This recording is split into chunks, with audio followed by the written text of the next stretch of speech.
Chapter 272. In the entire capital, the first person to know that the imperial censorate had collectively impeached Fan Xian, a popular figure of the court, was none other than Fan Xian himself. When His Majesty had not seen those memorials, Fan Xian knew that he was already standing at the heart of the storm. Mu Tai sat in the chair opposite Fan Xian and said, "Last night, the imperial censor of the left, Lai Mingqing, led the way. Because of the confirmation process, it was only sent here today."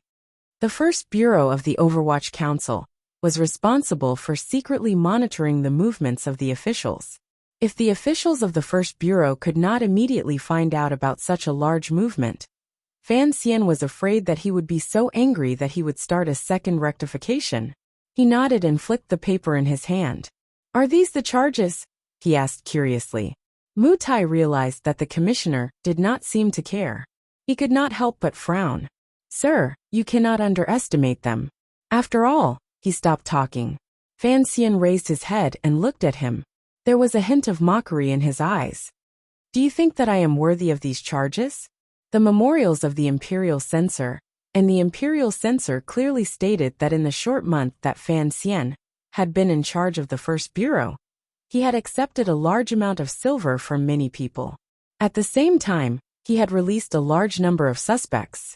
He had also allowed his subordinates to commit violent acts on the streets. The last matter was related to the reputation of the court, while the first two were actual charges. The banknotes that Lady Lu had handed over to Fan Xian were all well documented, and the officials who had been arrested by the first bureau and then released could not be hidden from the world.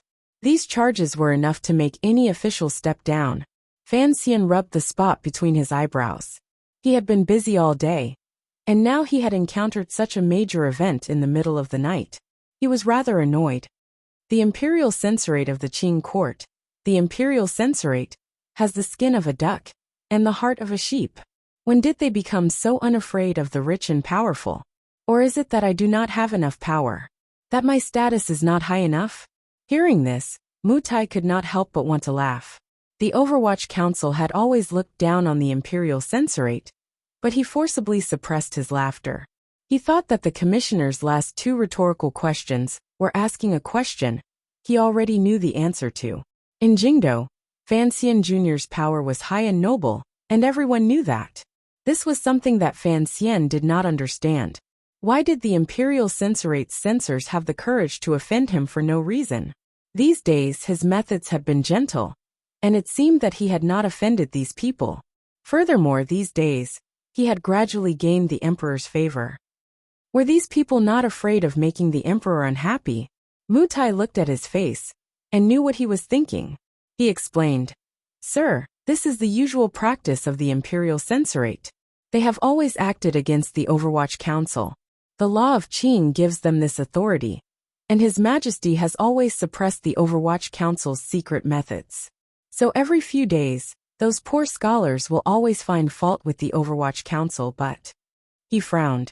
"I didn't think they would have the guts to directly target you, sir, and with such heavy crimes." Fan Xian reached his hand into the teacup and dipped it into a few drops of cold tea. He carefully rubbed it between his brows. The glimmer of brightness calmed him slightly. The imperial censorate was a very special organization. In the previous dynasty, the imperial censorate was the highest monitoring, impeachment, and suggestion organization in the royal court. The senior officers were the left and right imperial censors, and below them were the deputy imperial censors and the deputy imperial censors. According to local jurisdiction, there were also imperial censors, who patrolled the prefectures and counties. They were responsible for investigating and impeaching officials. In Zhuang Mohan's official commentary, it was written about the imperial censorate of the Wei dynasty. The imperial censorate is responsible for impeaching the 100 officials, distinguishing between injustice and injustice, supervising the various departments, and acting as the emperor's eyes and ears. Officials who are treacherous, petty, and tyrannical are impeached. Officials who are wretched, corrupt, and corrupt are impeached. Scholars who are not correct in their studies, who write to change the constitution, and hope to be employed impeach. In the event of a pilgrimage or an inspection, The Ministry of Appointments is impeached. The prisoners of the Great Prison are impeached outside the court, along with the Ministry of Justice and Dali. They follow orders from the interior and follow orders from the outside, each acting according to their orders. The 13 imperial censors are in charge of investigating and correcting corrupt officials in the internal and external departments. They are impeached in person or sealed, and the imperial censorate is responsible for the constitution. The imperial censorate of the Qing kingdom was far from the glory of the previous dynasty.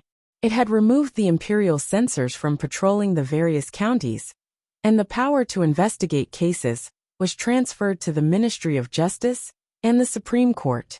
Most of the power, such as monitoring the various counties and secretly monitoring officials, had been transferred to the Overwatch Council that Chen Pingping had single-handedly established.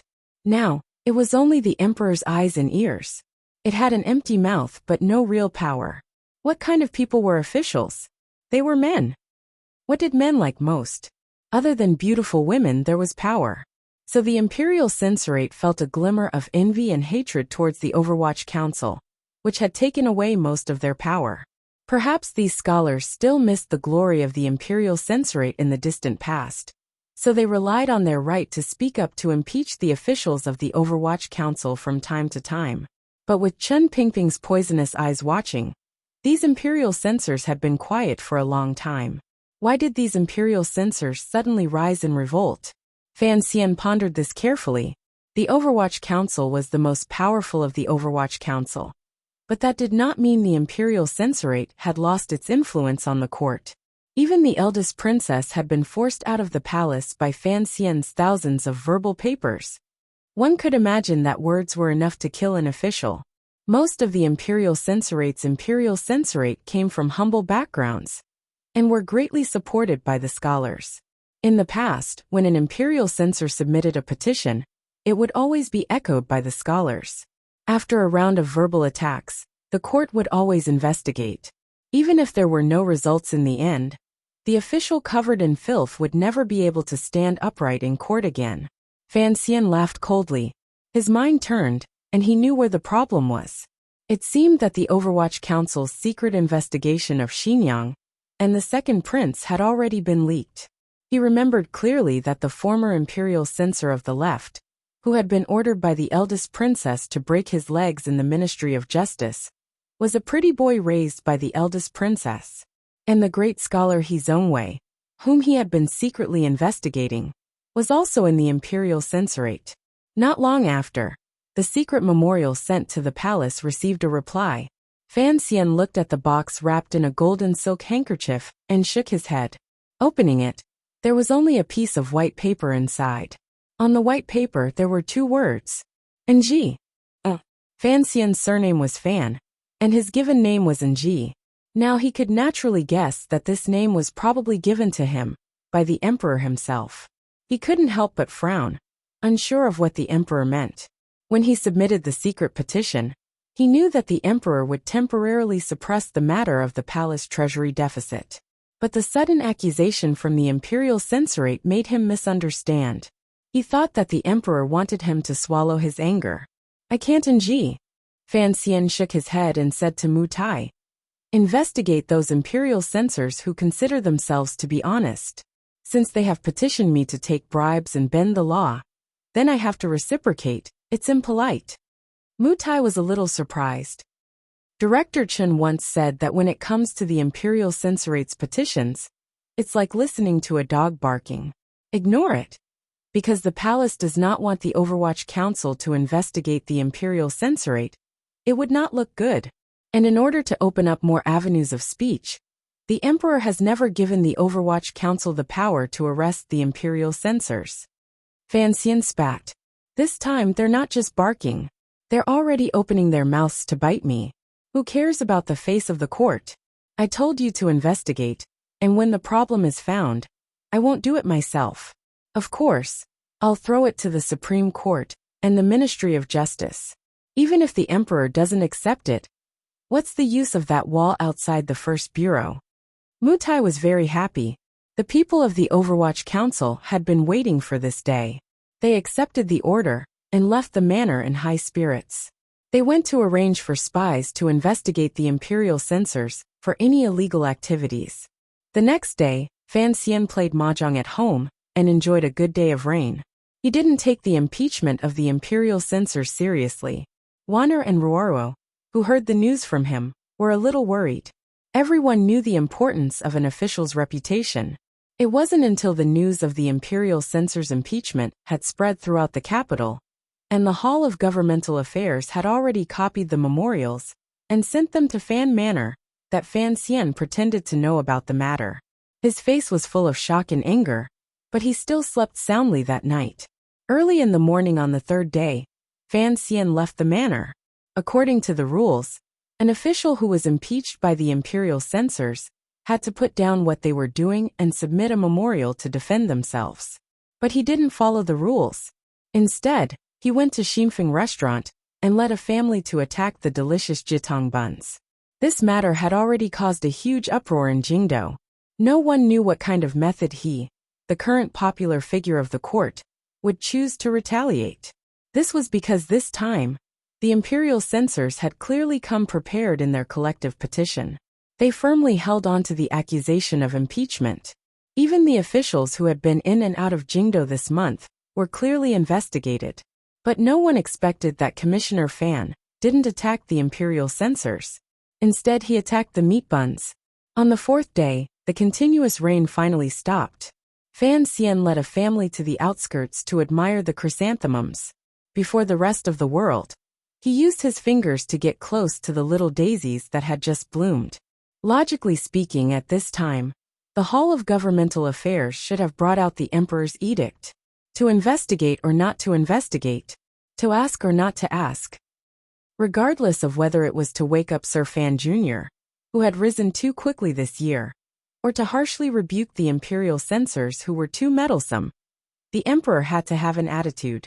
During the court discussion, the Minister of Appointments, Yan Hangshu, finally couldn't resist the curiosity in his heart and carefully asked. He didn't know that the emperor only grunted through his nose and didn't respond at all. The scene was stuck in an awkward stalemate.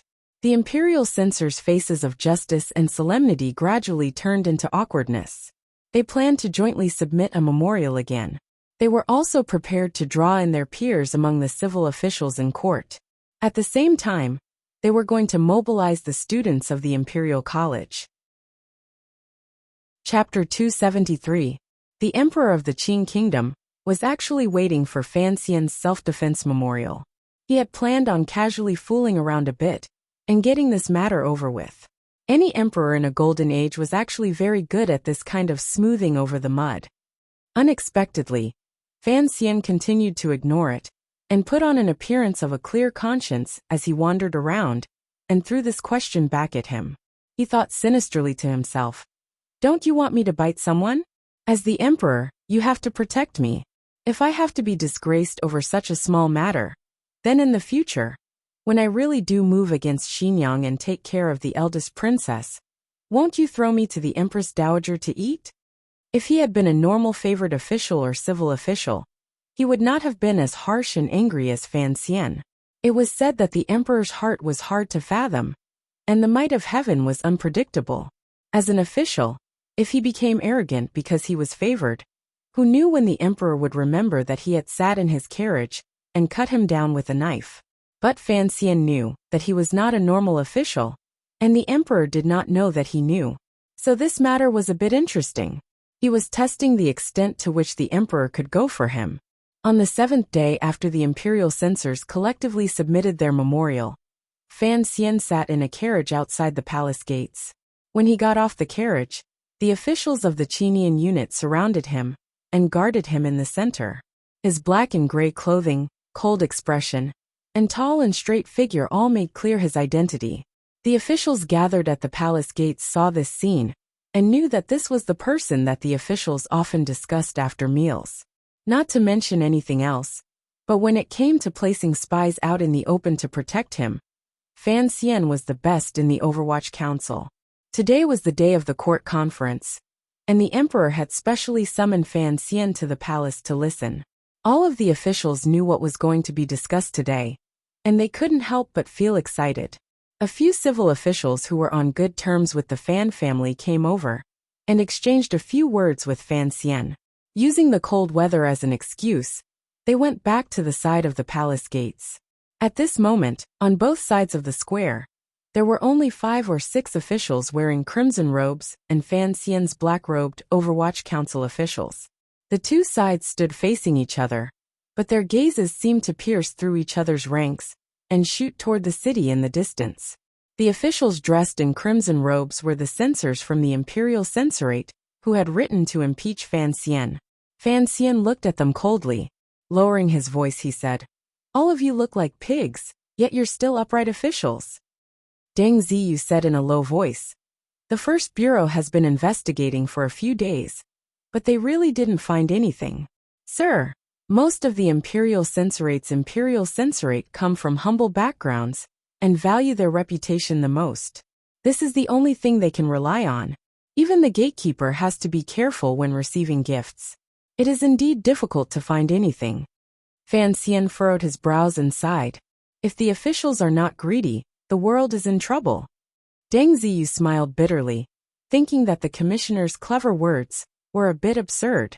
The Imperial Censorate looked at Fan Xian coldly. There was not a trace of fear in their eyes. Fan Xian knew that the other party was not afraid of him. He smiled bitterly. If the officials were not greedy, what use would he be as the commissioner of the Overwatch Council? The other party was an imperial censor. He could not send a few subordinates to assassinate him. If that happened, no matter what the emperor did, he could only chase him back to Danzhou. Fan Xian understood that the rarest thing in this world was upright officials. Furthermore, he believed in the investigative abilities of the First Bureau. The people in front of him must be truly upright officials. But he also understood that the most terrifying thing in this world was upright officials swarming up and becoming your enemy. Thinking of this, he couldn't help but admire his young and beautiful mother-in-law. To be able to use these upright officials who were not greedy or corrupt, she really did have some skill. While Fan Xian was sighing to himself, he did not know that the Imperial Censorate were looking at the commissioner and sighing to themselves. Clearly, Fan Xian's actions over the past month all showed the true nature of the immortal poet he hid behind. He was a corrupt official, and he was also a sprouting of a powerful official with money and power. They had enough evidence, but why did the emperor still not say anything? They were not worried that the emperor would heavily punish them for shielding Fan Xian. On one hand, they deeply believed that the emperor was a wise ruler. On the other hand, what did the imperial censor do? He shouldered justice with iron shoulders and admonished with iron bones. Even if he died, so what? They only hoped that the white bones would leave a lingering fragrance. But the Imperial Censorate did not fare well these past few days. First of all, their connections with the court had no effect. No matter which department the official came from, once they heard the purpose of their visit, they remained courteous on the surface, but refused to join them in writing. Second, the public opinion of the common people had not been mobilized. The scholars who had been wantonly criticizing the court in the past, upon hearing that the person they wanted to impeach was Fan Xian, shook their heads in disbelief. And what angered the Imperial Censorate the most was the attitude of the young people in the Imperial College. The Imperial Censor, who had gone to the Imperial College to mobilize the students, was kicked out in the end. No one believed that the immortal poet, Zhuang Mohan's designated successor, the son of the Minister of Revenue, the idol of a generation of young scholars, and the dream lover of countless girls, would be so immoral as to covet such a small amount of silver. 13,400 liang, just a small amount of silver? Perhaps the Imperial Censorate were used to being poor, so this was the thing they could not understand. At this time, a sudden gust of morning wind blew past, making the officials guarding outside the palace feel refreshed. Immediately after, their expressions changed. They looked at the cloud of rain floating in the morning light and hid inside the palace gate. The imperial guards and eunuchs did not dare let these high-ranking officials get drenched in the rain, so they did not stop them. In autumn, the capital often changed its face, and after the wind came the rain. An autumn rain floated down solemnly, It went from light to dripping, and in the time it took to take a few breaths, the green stone floor in the palace was immediately soaked, revealing a thick black color. At this time, outside the palace gate, only Fan Xian and the Imperial Censorate stood there. The rain poured on them, but they did not react at all. Fan Xian narrowed his eyes and looked at them. Suddenly he said, "Imperial Censor Lai, go hide from the rain." He called out to the Imperial Censor of the left, a third-rank official, Lai Mingcheng. Censor Lai looked at him coldly and said, "Master Fan, do you think being drenched in the rain will be enough to wash away your sins?" Imperial Censor Lai cupped his hands. "Today, when I see the Emperor, I will definitely impeach Master Fan." Fan Xian's eyebrows twitched. This Imperial Censor was very cunning, he thought. He smiled and cupped his hands. "Is that so? But I don't know if a member of the royal family really broke the law. Would Master Lai have the same heroic spirit you have today?" The Imperial Censor of the left was so angry that he did not want to speak. He waved his sleeves and walked toward the palace gate. Behind him, the Imperial Censorates knelt in the rain, playing the game of kneeling at the palace gate. Fan Xian felt that these people were both pitiful and funny. He sighed. "Life is only for fame. I really don't know why the court keeps you people." The kneeling Imperial Censorates stared back at him angrily. Fan Xian turned a blind eye to them. He lifted the rain hat behind him to cover his head. He smiled. "I am black. No matter how I wash, I will always be black. Although you are all red, after being washed by the rain, you have turned black." The rain slid down his Overwatch Council robe. The robe was smooth and did not leak water. The black was still that gloomy black. After the Imperial Censorates' robes were soaked by the rain, the color gradually darkened, and gradually became closer to black. The Imperial Censorates looked down at their own clothes.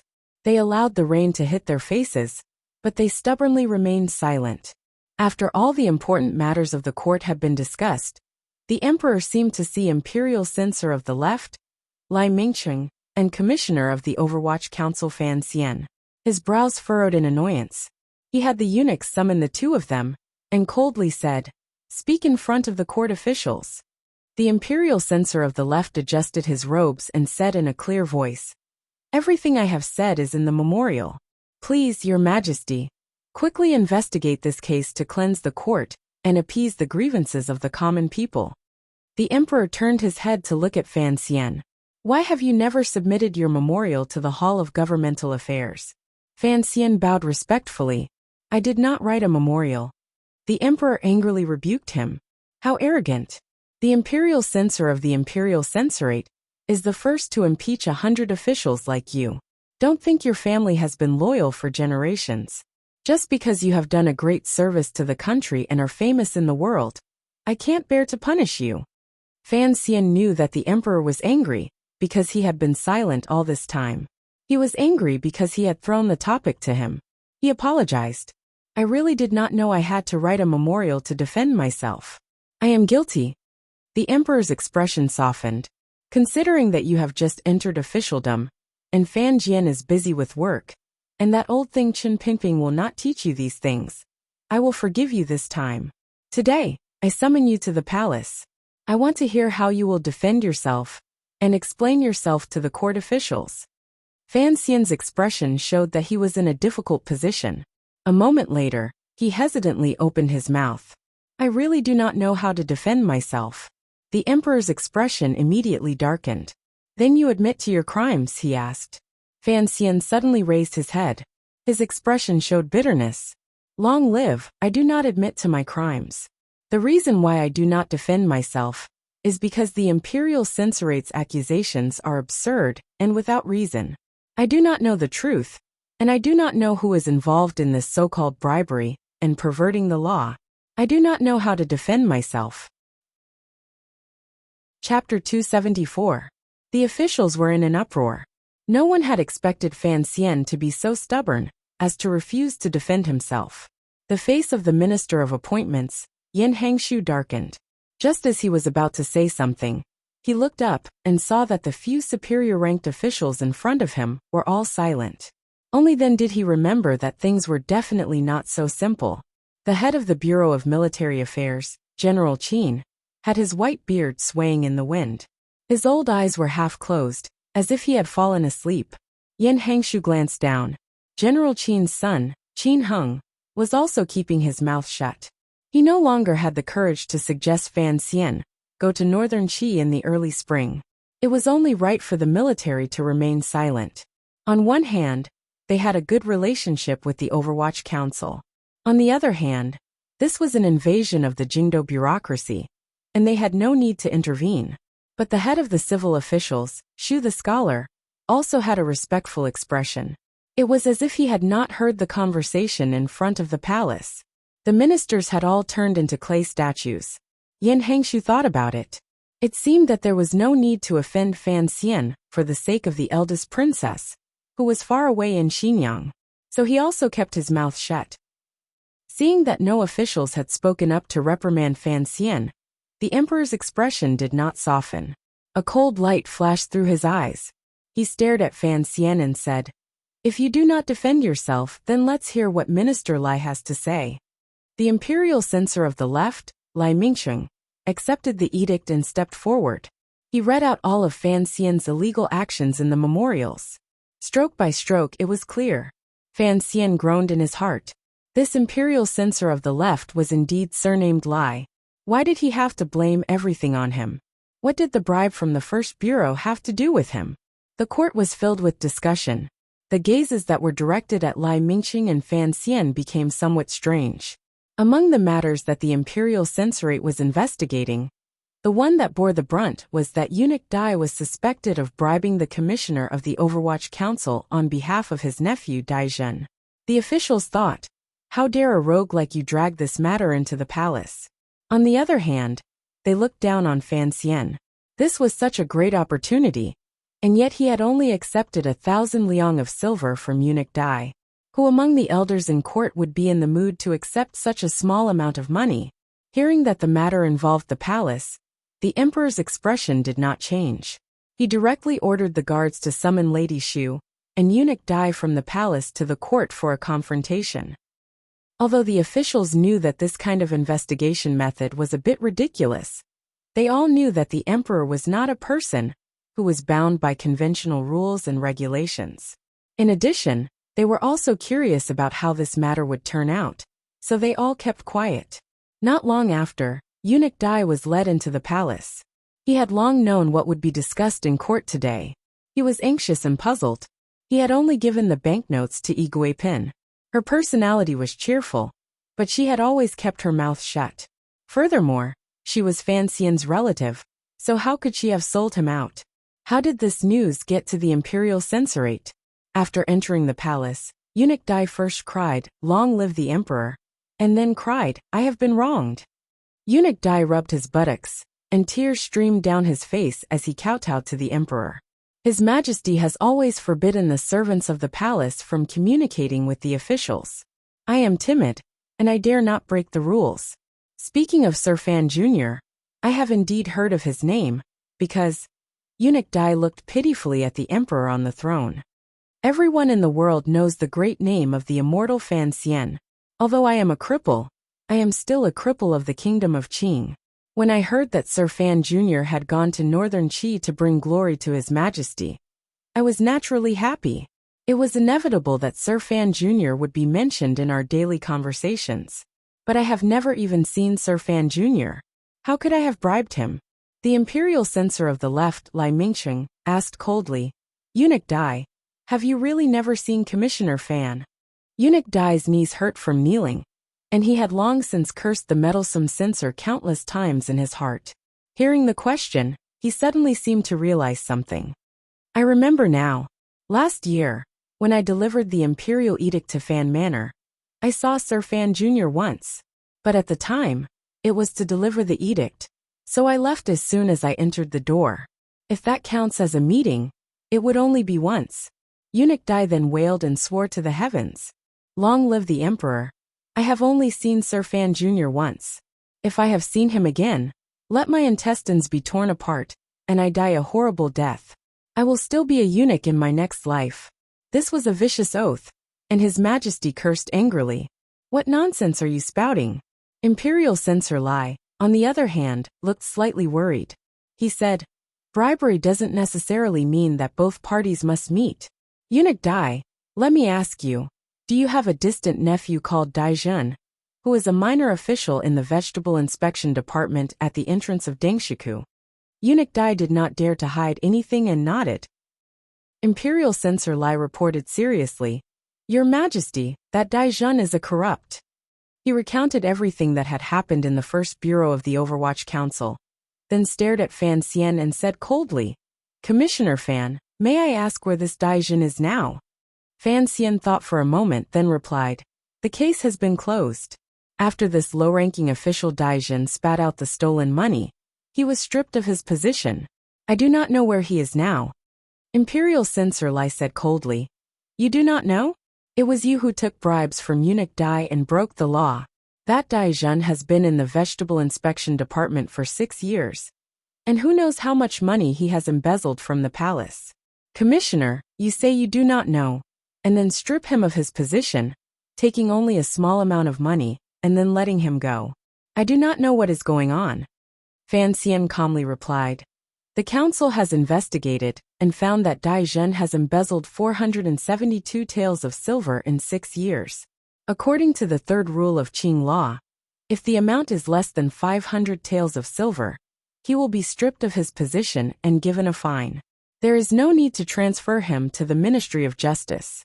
The case has been closed, and Dai Jun has been stripped of his position and fined 1,000 taels of silver. What does Imperial Censor Lai think is wrong? And what is going on? Dai Jun's case had been investigated by the Overwatch Council. As for how much he had embezzled, it was up to Fan Xian.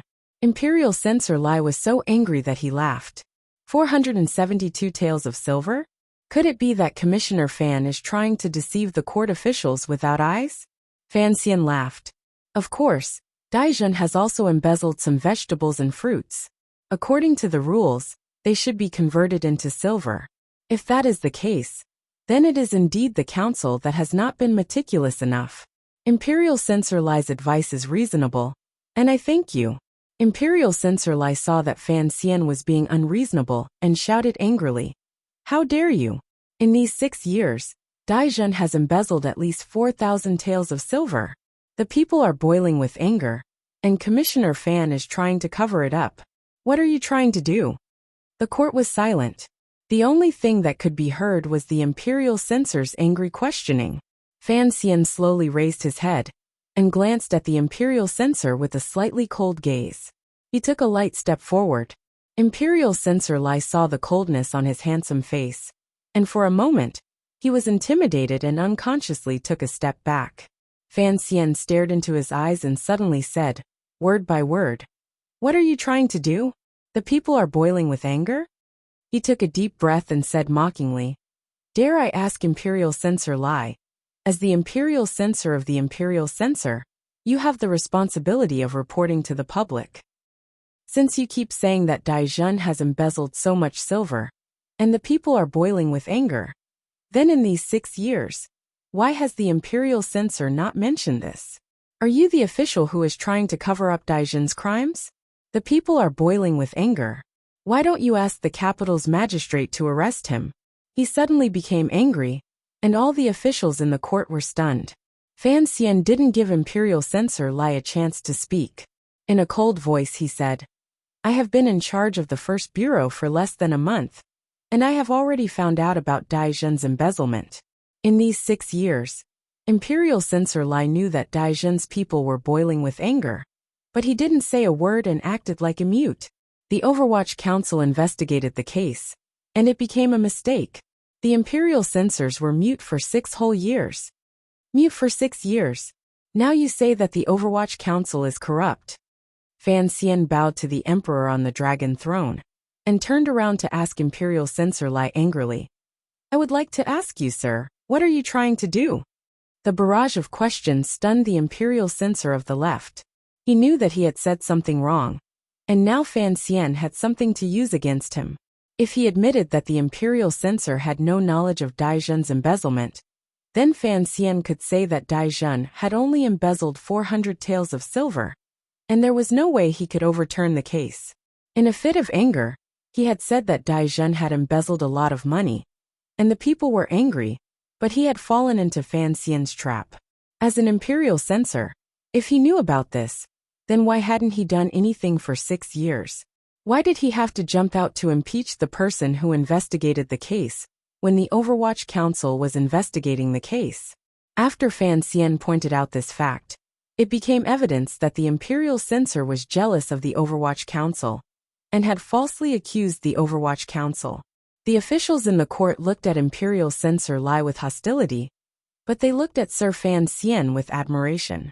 These old foxes knew the root of the matter, but Fan Xian had dug a hole in the court, and imperial censor Lai had jumped in.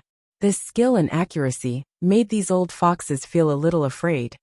This was not like a young man who had been in the bureaucracy for less than a year. Everyone sighed in their hearts. Fan Xian could write poetry, fight, and now be an official. They really didn't know how Fan Jian, that old money grubber, could be so lucky to have raised such a good illegitimate son. The imperial censor of the left was so angry that his lips trembled. He waved his sleeves and knelt before the emperor. In a raspy voice he said, "Your Majesty, please punish me severely. But Commissioner Fan's abuse of the law is not something that Your Majesty can easily forgive. Let the Supreme Court investigate carefully, and I am sure they will find something." The emperor had long since grown impatient. Seeing Fan Xian's behavior, a glimmer of joy flashed in his eyes. Immediately he said impatiently, all right. You are the imperial censor of the left. It is normal that you do not know about the corruption of a lowly official. There is no need to punish him. Just remember, in the future, do not exaggerate this matter in court, and use the people's anger to talk about it. I am not the emperor of Northern Wei or Northern Qi, and the kingdom of Qing is not that kind of country. In the future, do not do such things. Do not do such things again? Lai Mingqing was ashamed and angry. He would rather die than accept this kind of reputation. Gritting his teeth, he knelt on the ground and kowtowed again and again. Chapter 275. The sound of kowtowing rang out in the vast palace hall. In a moment, blood had already appeared on the forehead of the imperial censor of the left, Lai Mingqing. The emperor looked at him with some disgust, and waved his hand for the guards to bring him down. Only then did he lightly sweep his gaze over Fan Xian. Commissioner Fan, as a member of the Overwatch Council, you have great privileges according to the law. In the future, you must be even more careful in your actions. Do not lose my face. It was rare to find such an opportunity to smooth things over. Of course, the wise emperor would not let it go. He waved his hand to stop Fan Xian's request. The eunuch understood and loudly announced the end of the court meeting. Fan Xian sighed in his heart. He knew that the emperor could not appear to be too biased toward him in this matter. He was still not satisfied, but the officials had already deeply felt the emperor's intention to protect the boy from the Fan family. As the officials retreated from Taiji Palace, they all came up to him to express their consolation. At this moment, the officials seemed to have become the imperial censorate's enemies, and they all disparaged the other side into a mess. Fan Xian smiled bitterly in response to each of them. He glanced at his father, who was hunched over and walking toward the square in a very old manner. His heart jumped, and he quickly went forward to support him. The officials looked at the father and son from behind, and couldn't help but repeatedly praise them. Father and son were officials in the same court. The scene of the father being kind, and the son being filial appeared in the palace. It was truly a story to be told. Minister Fan felt his arm tighten. He turned his head to see that it was his son who had come to support him. He couldn't help but smile bitterly and sigh. "NG, ONG, why can't you be a little more obedient?" Fan Xian was also full of grievances. Who would have thought that Xingyang would always be watching him like a ghost? When they were about to reach the palace gate, a young eunuch quietly ran over and passed on the emperor's oral orders. He then pulled Fan Xian along as he jogged toward the back of the palace. Minister Fan looked at his son's back with a complicated expression. He suddenly felt that although the boy had always pretended to be calm and steady, when he jogged, he still showed the carefree nature in his bones. It was not quite in line with the solemn and oppressive atmosphere of the palace. A colleague came from behind. Minister Fan's eyes immediately became as calm as an ancient well. He smiled slightly and walked out of the royal palace with the officials. The rain had stopped a long time ago, but the empty ground in front of the palace was still soaked in water. The imperial censorites were already drenched, but they still stubbornly knelt on the wet ground. The furious imperial censor of the left had left court and also knelt in front of those people. He even took off his black gauze hat and held it to his left chest. Seeing this scene, the officials finally knew that the matter was not over. Shu the scholar went up to comfort them, but seeing that it had no effect, he shook his head and left. Most of the officials hurried back to their mansions in their carriages. They knew that this matter would only grow bigger, and it was safer for them to hide far away. Only Minister Fan stood in front of this group of people for a moment. He then ordered the guards in his manner to bring umbrellas for the imperial censors and waited to the side. No one knew if it would rain later. Led by a young eunuch, Fan Xian jogged through a few palace walls and arrived outside the royal study. The young eunuch was already panting from exhaustion. Fan Xian thought for a moment and circulated his junqi, causing his complexion to become a little rosier. He entered the emperor's royal study uneasily. Following the young eunuch's directions, he carefully stood beside the emperor's soft couch.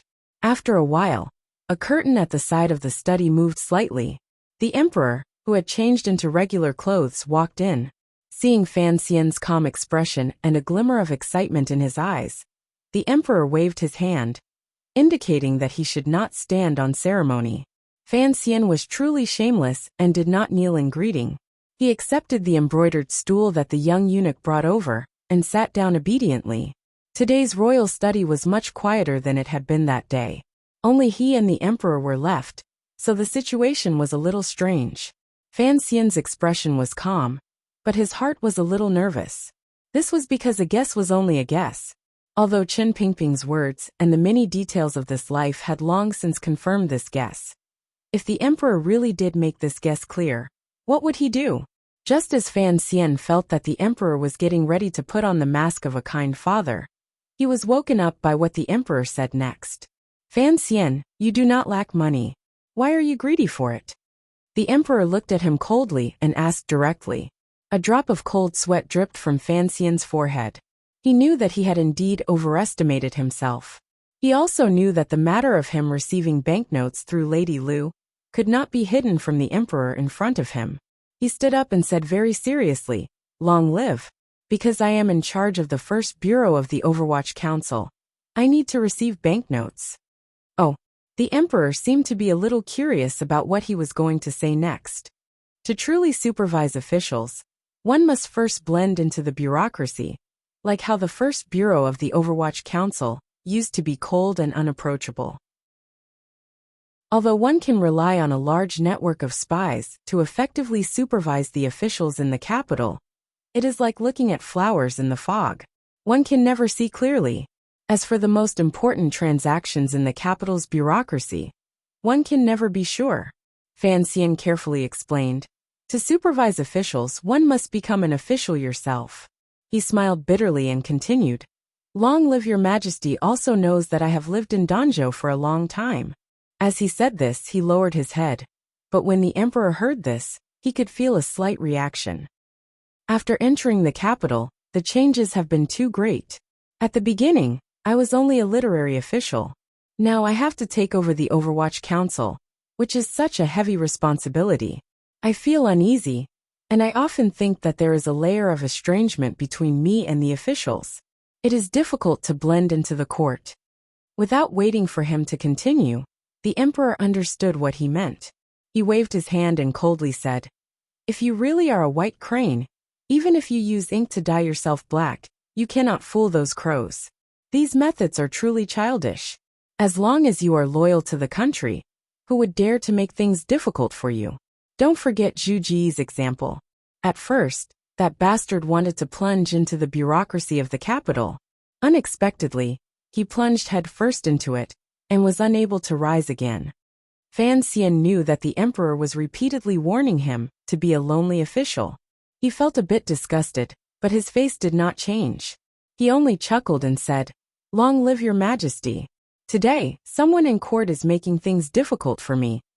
To the side, the eunuch holding the horsetail whisk felt his heart tremble. Sir Fan Jr.'s words did not match his status. It seemed to be a bit arrogant because of his favor. No matter how much the emperor liked this young official, he was afraid that he would lose his temper. Even the crown prince was respectful in front of the emperor, with a glimmer of fear. Who would speak like Fan Xian? Unexpectedly, the emperor glanced at Fan Xian with a slight smile and said, I do want to give you justice. However, this is a matter between you and your family's elders. I don't want to meddle too much. Fan Xian was shocked. He knew that the emperor completely understood that the background of the imperial censorate's letter was related to Xinyang. But why did he still suppress him, and not let him act? He was truly unwilling. He was about to give the emperor some more eye drops when he suddenly saw the emperor rub the space between his brows and faintly say, I have a portrait for you to see. Countless thoughts surged through Fan Xian's mind. He thought of what Qin Pingping had said. The only portrait his mother had left behind was in the royal palace. At this moment, the door to the royal study was pushed open. Eunuch Ho, who was familiar with Fan Xian, walked in with a face full of anxiety. He quietly said something to the emperor. Fan Xian's hearing was exceptional, and had heard it clearly. He couldn't help but feel shocked. He thought to himself that the imperial censorate's imperial censorate had invested too much this time. As expected, the emperor's expression gradually darkened. Glancing at Fan Xian, he waved his hand and said, Kneeling at the palace gates and taking off the black veil? This is remonstrating me for being muddle-headed. Then I will show them how muddle-headed I am. Pass on my edict. The imperial censorate of the imperial censorate has corrupted court officials, recklessly interfered with council matters, neglected state affairs, did not repent, and acted rashly. 30 strokes of the cane. This was the first time Fan Xian had seen the emperor angry. He couldn't help but feel a chill. 30 strokes of the cane. If the imperial censorate didn't die, they would lose half their lives. In reality, these imperial censorate's luck was too bad. Just as the Qing emperor was preparing to do something important, he was interrupted by them. How could he forgive them?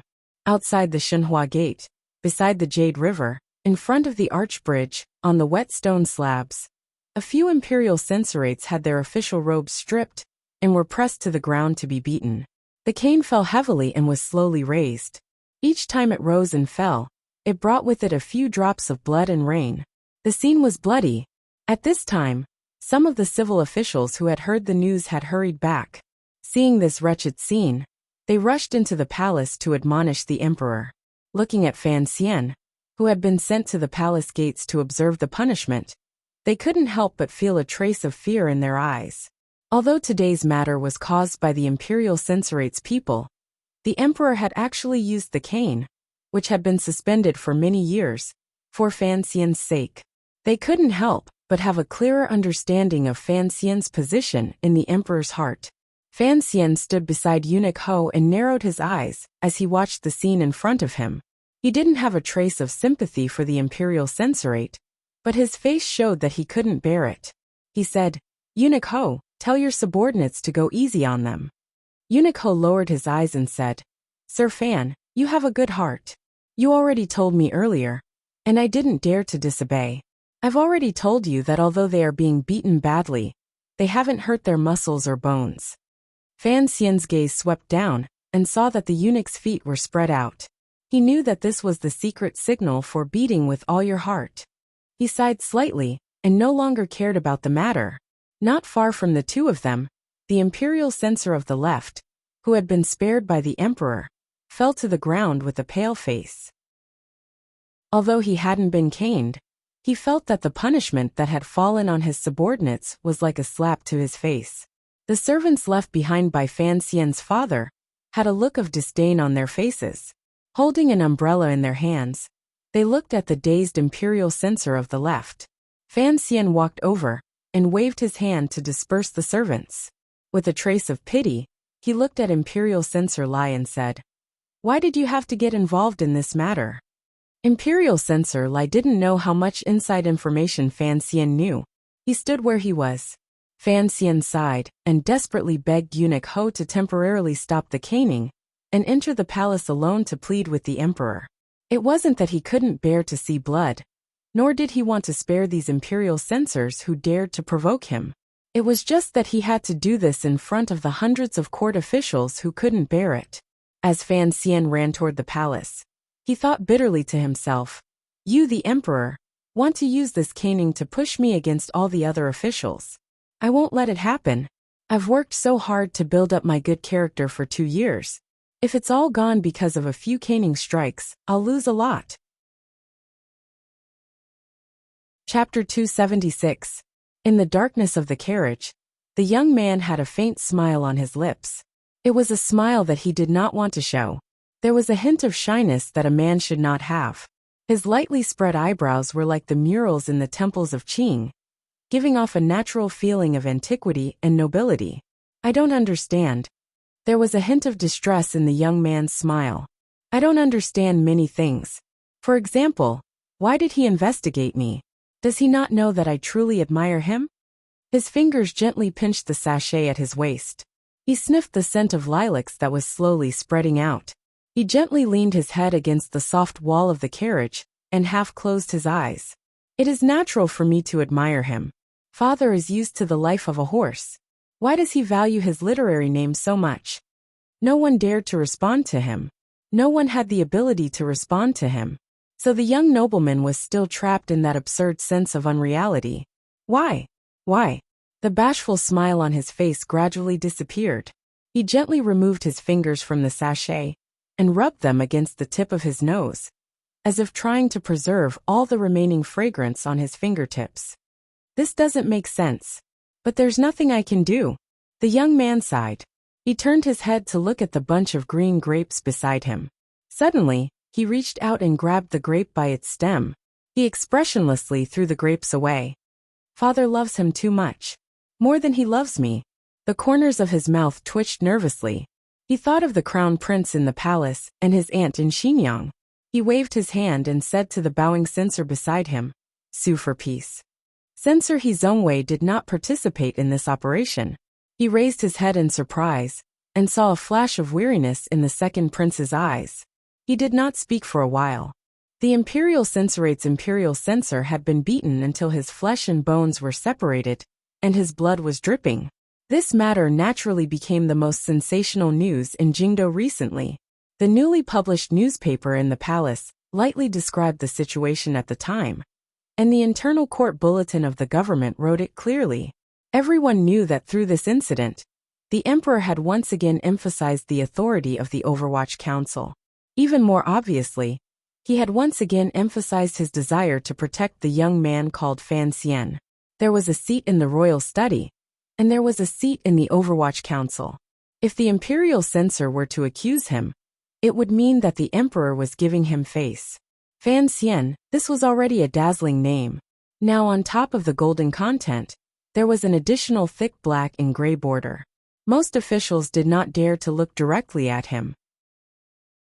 "Young master, are you still not going to meet him today?" Fan Xian opened his eyes. It was unclear what they meant. Of course he knew He Zhongwei. When he had first entered the capital, he had interacted with him at Yishir Tavern. At the time, this great scholar of the capital was attached to the only son of Guoyu, Guobaoquan, the Minister of Rights. Yet, he refused to pass up the opportunity to make friends with Fan Xian. He was presumably a scholar who was passionate about power. As for why he had become the imperial censor, Fan Xian was very clear about the hidden reasons. He knew that he had been visiting every day, representing that noble master. Because of Fan Xian, even Li Hongqing was avoiding him. The second prince was probably a little annoyed. "See him." Fan Xian waved his hand and stood up. The preparations in the council were almost complete. Seeing him and expressing his attitude was not an undeclared war. After walking around the garden for a long time, Fan Xian felt a little annoyed. When he reached the front residence, he wondered why he had run so fast the night he returned from northern Qi. Perhaps he was really worried that his sister would run away, and his wife would make a cuckold of him? As he thought this, he realized that the gravel path between the autumn trees was a little short. He walked into the study of the front residence. The imperial censor, He Zongwei, was already sitting in the room. Seeing Fan Xian arrive, He Zongwei hurriedly stood up and bowed. Master Fan. Fan Xian waved his hand. It's not the first time we've met. There's no need to be so polite. That was true. After last spring, He Zongwei often came to Fan Manor to visit. Perhaps he wanted to walk the same path as the Fan family, but he didn't expect Fan Xian to have already seen through his thoughts about Ruoruo. Plus, he didn't like the man's deeply hidden nature, so he cleanly drew the line between them. After coming a few times and being ignored, He Zongwei retreated. But this famous scholar of the capital was no stranger to the people of Fan Manor. He Zongwei saw that there was no one else in the study.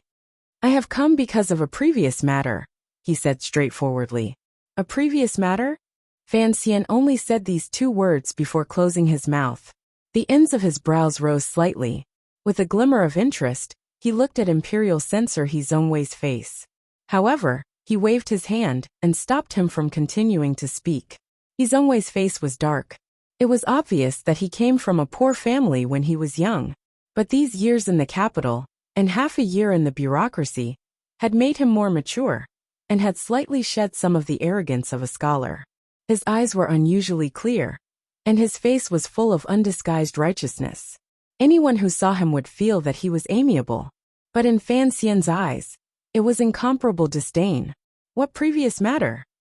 Fan Xian narrowed his eyes and asked with a smile. I am not very clear. He Zongwei was indeed worthy of being the second prince's lobbyist. A faint smile appeared on his dark face, a sincere smile that could not be missed. It's nothing, it was a slip of the tongue. I just brought a box of good tea from Mount Yunwu on behalf of the second prince. Fan Xian looked at the seemingly ordinary box in front of him and fell silent. He knew that if he accepted this gift, it would be the same as making up for the incident with the censor a few days ago.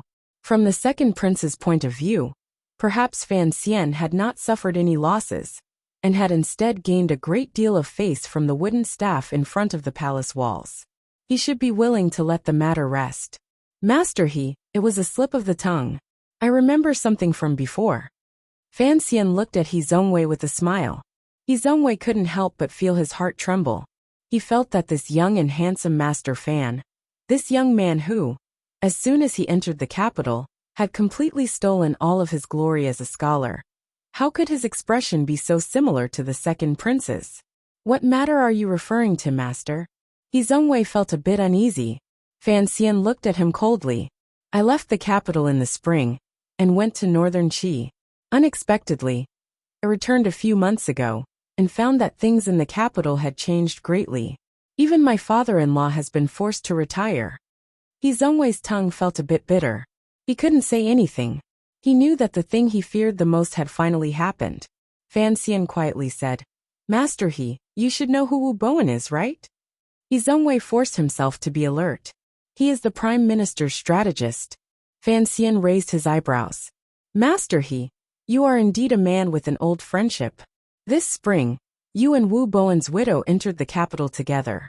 I wonder where Madame Wu is now. He Zongwei gritted his teeth and stood. He cupped his hands in a salute and begged. Master Fan, that day I was grieved over the death of an old member of the Guo family, so I boldly brought Madame Wu into the capital. Correct, the Prime Minister's downfall is inextricably linked to my actions. However, this matter involves the laws of the Qing Kingdom. I dare not conceal it. I hope you can understand. Naturally, he did not have the extravagant hope that Fan Xian would let him go.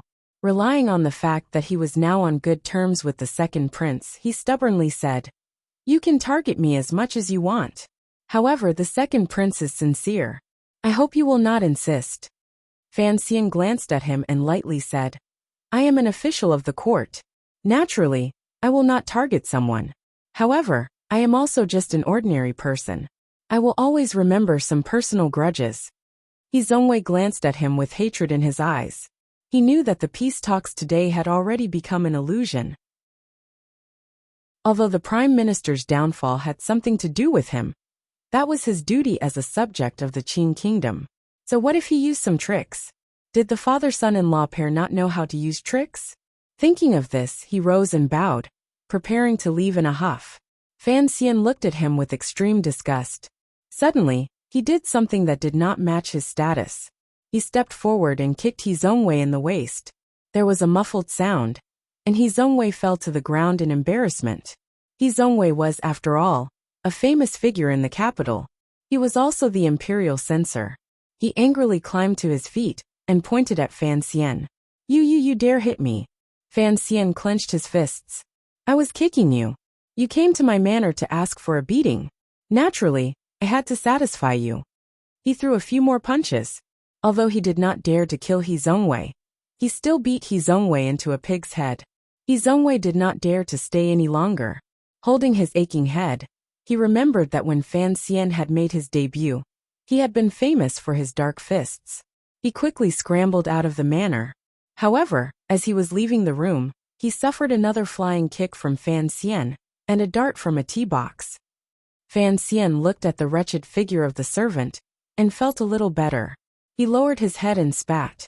"You tricked my father-in-law. And now you come to my manor to ask for peace. F***ck. If this isn't asking for a beating, then what is?" Tung Zijing flashed over from the side and smiled bitterly. "Young master, if word of this gets out, I'm afraid it won't look good on the old master." Fan Xian shrugged. "It's just beating a barking dog. It's all for his master to see." It was said that a few months ago, when Fan Xian was still part of the diplomatic mission heading north, he had received the council's court bulletin. He clearly understood how the prime minister, his father-in-law, had fallen from power. And with the help of the dead old man Xiao En, his judgment of the matter was even more accurate. Wu Bowen was a strategist the eldest princess had placed in the prime minister's office. Last summer, he had instigated the second son of the Lin family to join forces with Northern Qi to assassinate Fan Xian on Yulan Street. Unexpectedly, he had died under a grape trellis.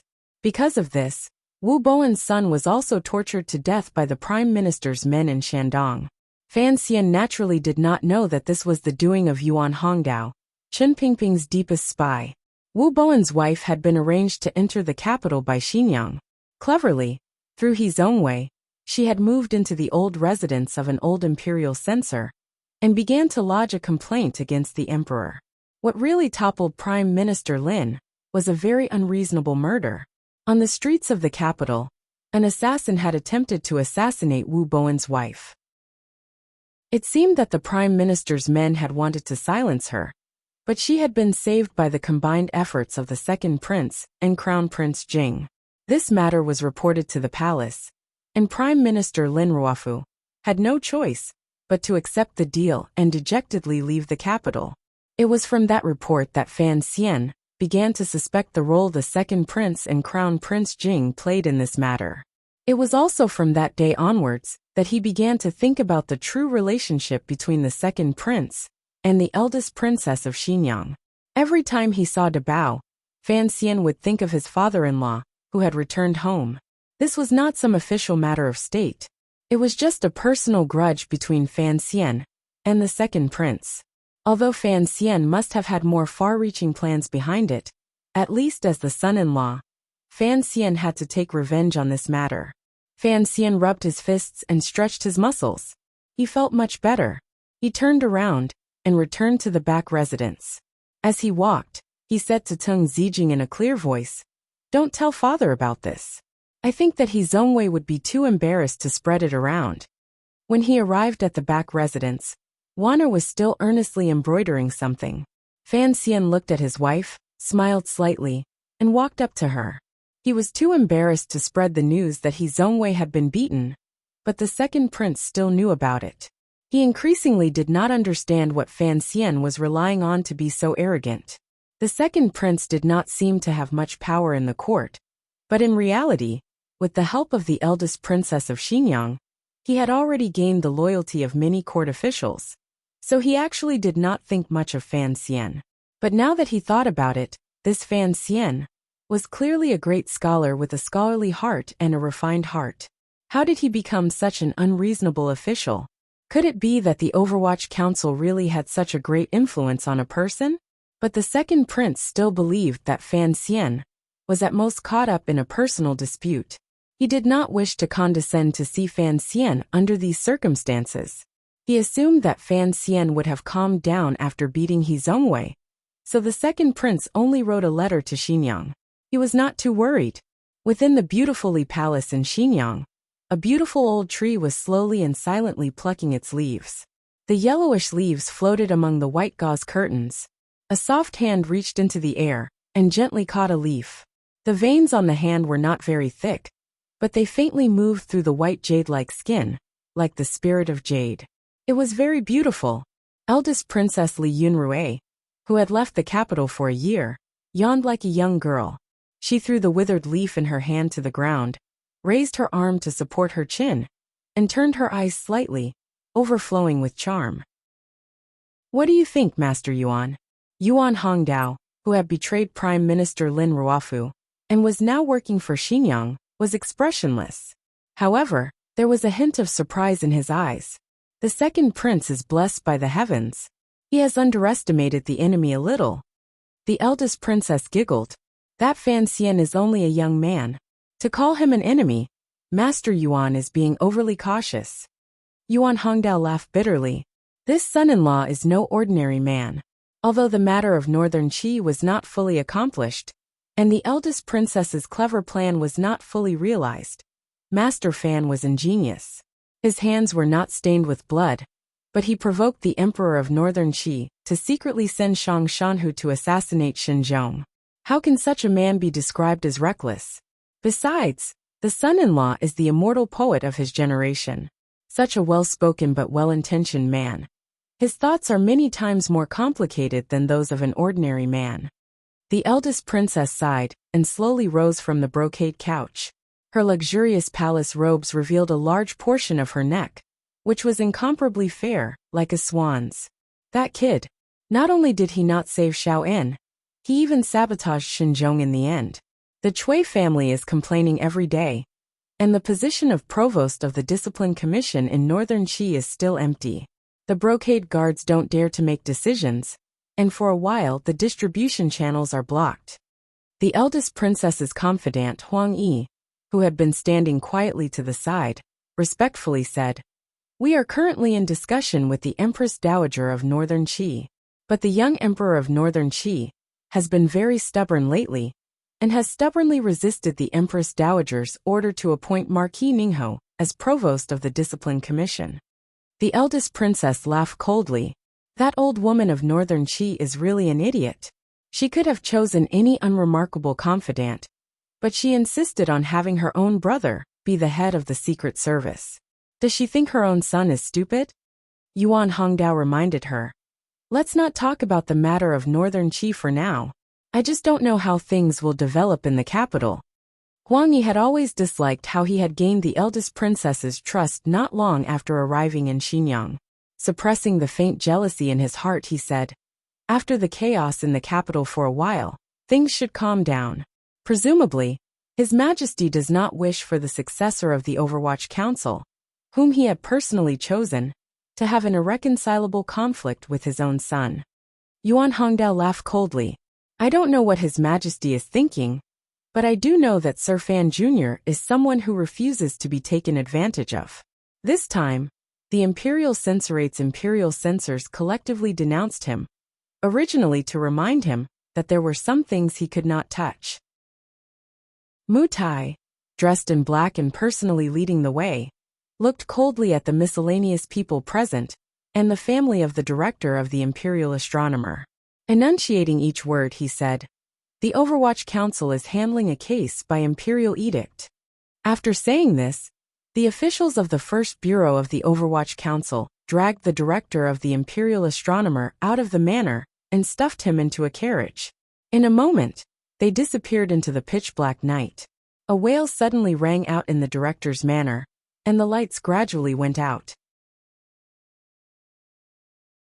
Chapter 277. In the autumn of the 5th year of the Qing calendar, the palace eunuch Hong Zhu carried a thick stack of documents.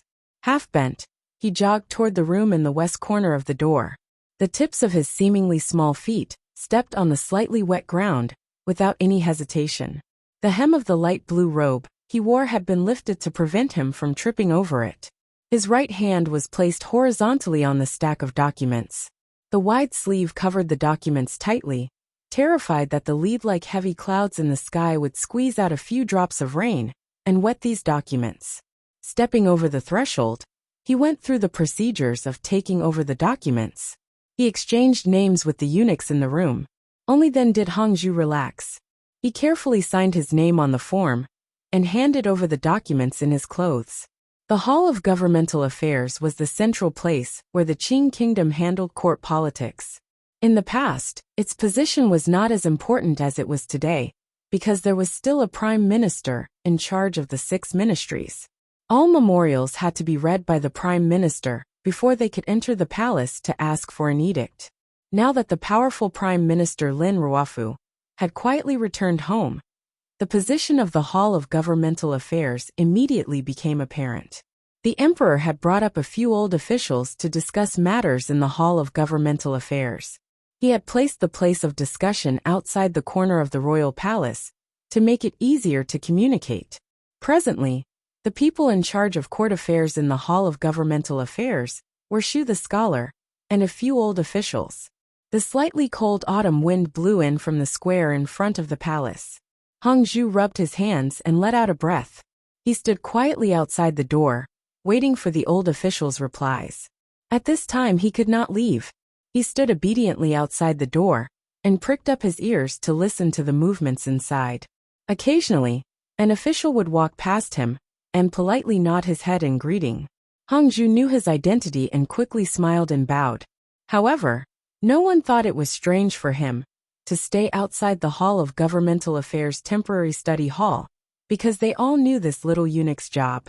Occasionally, some of the little eunuchs sent out by the palace to serve the elders would see him and respectfully bow to him, inviting him to the side room to hide from the cold. Hongzhu did not have much etiquette toward these little eunuchs. He nodded his head proudly and continued to stand guard outside the door. He was only 16 years old this year, but he had such a small status in the imperial palace. The reason was that his daily work was an extremely important part of the imperial palace. More importantly, his surname was Hong, so there had always been rumors in the imperial palace that he might be a relative of eunuch Hong. Hongzhu rubbed the little fire lump growing on the left side of his lower lip. He was a bit angry. These few days, the Overwatch Council had been arresting people fiercely. The memorials from the civil officials were fiercely. The arguments in the Hall of Governmental Affairs were fiercely. He had been running around in and out of the palace a few times a day. He was so busy that he pissed his pants. The anger in his body was too strong, and it had rushed out. He thought that when he returned to the palace, he would definitely go to the small kitchen and ask for a bowl of herbal tea to drink. The discussion inside the door wasn't very loud, but it still reached his ears. This is a matter of the Overwatch Council. I don't know why His Majesty has returned the memorial. Perhaps. The voice that followed was hesitant. Is it because His Majesty feels that Commissioner Fan has gone too far recently? An old official's angry voice rang out. How is it just going overboard? He, Fan Xian, is clearly using the power in his hands to strike down dissidents. In a short 10 days, he has arrested 5 officials and entered the Overwatch Council in the middle of the night to kidnap people. How is this like the Overwatch Council of the court? They are practically bandits in his hands. Another disapproving voice rang out. Commissioner Fan does things openly and honorably. After these 5 officials were arrested, the next day, a detailed list of their crimes was posted on the wall outside the Supreme Court. The people of Jingdo all know. I think Sir Yan's words are a bit excessive. The first bureau of the Overwatch Council does such things as supervising the governance of officials. What does it have to do with striking down dissidents? I think it is because those 5 officials did not handle matters properly that there is such trouble. The old official surnamed Yin said angrily. Not striking down dissidents? Then why did the Overwatch Council suddenly make so many moves after the Imperial Censorate reported him last time? That person smiled coldly and said, if it was a strike for revenge, why did Sir Fan Jr. not make a move against the Imperial Censorate? That is because His Majesty is wise and strictly forbids the Overwatch Council from participating in the Imperial Censorate's affairs. That person's cold laugh appeared even more disdainful. Then dare I ask Minister Yen, what is the relationship between the Imperial Censorate and the Imperial Censorate? If Fan Xian wanted revenge, why did he arrest the director of the Imperial Censorate? The Minister of Appointments Yen Hongshu's words were cold for a moment. After a moment he said in a cold voice, "No matter what, we can't let the Overwatch Council make matters worse. If they continue to arrest people like this, will they have to arrest all the officials of the court?" That person said mockingly, "You can rest assured, Minister. The Overwatch Council does not have the power to act against officials of the third rank and above." The hidden meaning in these words was a bit sinister, implying that the Minister of Appointments was not upright, which was why he was so angry at the Overwatch Council's investigation. However, there was a limit to the Overwatch Council's power. Officials of the third rank and above could not be touched. Yen Hongshu's angry voice immediately reached the ears of the young eunuch Hong Zhu outside the door. How absurd! Are you going to watch the Overwatch Council grow from now on? The person who had spoken first began to act as a mediator. Warmly he said, "Don't be angry, Minister. Xiao Qin, don't say anything else. The Overwatch Council can only investigate cases. Unless specifically approved by the Emperor, they cannot judge cases. These officials," he coughed and said, "whether they are guilty or not will be decided after the Supreme Court has examined them. It's just that His Majesty's intention is very clear. The few of us must have an opinion." The person called Xiao Qin rushed to say, "Council affairs are matters the Emperor personally manages. As an official, I dare not comment too much." Minister Yen said angrily, "I think this trend cannot be allowed to continue. If Fan Xian is allowed to do as he pleases, do you all really want the Qing court to produce another Chen Pingping?" Hong Zhu, who was standing guard outside the door, stood on his tiptoes and clearly heard the conversation inside. A cold smile rose to the corners of his lips. He thought to himself, the relationship between the Emperor and Director Chen is not something you civil officials can compare to. Just as he was thinking this, he saw the advisor of the Bureau of Military Affairs, Qin Heng, push open the door with a cold smile on his face. He quickly went forward to curry favor and said, "Sir Qin, I am in a hurry to return to the palace. When can I get it?" Qin Heng was over 30 years old. He was the biological son of the Bureau of Military Affairs, General Qin. Last year, during the war against Northern Qi, he had been the commander of the Qing army at the time. Given his seniority, it was not enough for him to enter the Hall of Governmental Affairs to discuss matters. However, after the last strike, General Qin had claimed illness and did not appear in court. The Emperor had specially ordered Qin Heng to enter the Hall of Governmental Affairs to discuss matters. It could be considered a generous gift to the Qin family. It also showed that the Qing kingdom still attached great importance to military service. General Qin of the Bureau of Military Affairs claimed illness and did not appear in court. Originally, the officials thought it was because the Qin family could not bear to see the commissioner of the Overwatch Council Fan Xian's popular arrogance in court. However, Hong Zhu heard Qin Heng defend Fan Xian at every turn, and he couldn't help but have some misgivings. Qin Heng glanced at the little eunuch and smiled. Let them argue all they want. In the end, no one will dare to go against the Emperor's will. You don't keep eavesdropping. In any case, even if you were given 18 guts, you wouldn't dare to take it as a joke to others. Why bother keeping it to yourself? Hong Zhu lowered his eyes and smiled. He watched as the most popular military figure in court disappeared into the entrance of the guest room. He shook his head in confusion. Before long, the Hall of Governmental Affairs discussion, or rather argument, finally ended under the mediation of Shu the scholar.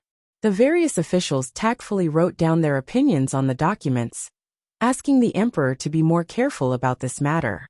After all, although the 5 officials who had fallen from their horses were not of high rank, they were all old people in the capital. As the saying went, all things grieved for their own kind. These civil officials did not want to see the Overwatch Council pull them down so easily. Thus, Hong Zhu carried the documents again and lifted his light blue palace robes to his waist. Using his sleeves to cover the documents, he stood on his tiptoes, arched his buttocks, and jogged toward the palace. From the temporary residence of the Hall of Governmental Affairs to the royal study in the palace, it was all under the clouds. In everyone's eyes, under the protection of the palace guards, there was no need to worry that someone would harm the Qing kingdom's most important documents. Hong Zhu was particularly pleased as he ran. Along the way, there were a few serving girls who greeted him with affectionate and gentle voices, but he had no time to pay attention to them. He also ignored the fawning gazes of the little eunuchs. Running outside the royal study, Hong Zhu calmed his breathing and pushed open the door with his eyes lowered. He carefully and gently placed the documents under the desk. The emperor, who had been frowning as he read the memorials from the south, picked one up and read it. His frown grew tighter. His thin lips suddenly opened, and he said in a cold voice, "These mediocre people. Xu Wu only knows how to laugh. Yan Hangshu, on the other hand, has some guts. The boy from the Qin family is not bad." Hong Zhu did not dare listen to these thunderous words of the emperor. He stood silently to the side, his heart very nervous. The emperor waved his hand. It was as if a heavy burden had been lifted from Hong Zhu's shoulders, and he left the royal study. Today's matter was over. He followed the cobblestone path and made a few turns before coming to the side of Taiji Palace. In that side room, a few eunuchs were cracking melon seeds and playing. Seeing him come, they quickly invited him to take a seat and asked with a smile, "What's so strange about today?" Hong Zhu's face carried impatience as he said, "Isn't it just listening to those elders quarrel every day? What's so new about it?" These eunuchs quickly flattered him. Eunuch Hong goes back and forth between the royal study and the Hall of Governmental Affairs every day. The important matters of the Qing court are all happening under your eyes. So naturally, you don't find it new. Another one joined in the fun and said, "Of course, if you want to talk about the vital parts of the Qing court, they are all held in Eunuch Hong's arms." No matter how proud Hong Zhu was, he still had a bit of wariness. He quickly put on a serious expression and said, "What nonsense are you saying? I am nothing more than a servant." The eunuch chuckled and said, "Other than the emperor, all of the Qing officials and gentry are servants. Eunuch Hong, you don't know, but your name has spread far and wide. Even when I am outside buying cloth for the palace, when others hear that I am on good terms with you, they all look at me in a different light. Everyone says that in Jingdo, other than Sir Fan Jr. in the minister's manor, there is only you, Eunuch Hong." Hong Zhu stretched out his hand and smoothed the strand of hair on his forehead. He smiled and didn't say anything, although he knew that he and the world-shaking Sir Fan Jr. were not on the same level. Everyone loved to hear flattery, particularly when he was mentioned in the same breath as that person. It was hard not to feel proud in his heart. Just at that moment, a shadow walked past the door of the side hall. The eunuchs quickly shut their mouths. Hong Zhu's heart also trembled. He saw clearly that it was Eunuch Dai of Lady Shu's palace. Although he had accepted the task of holding documents, in terms of rank, he was far from Eunuch Dai's. Only when Eunuch Dai had walked far away did a young eunuch spit on the ground.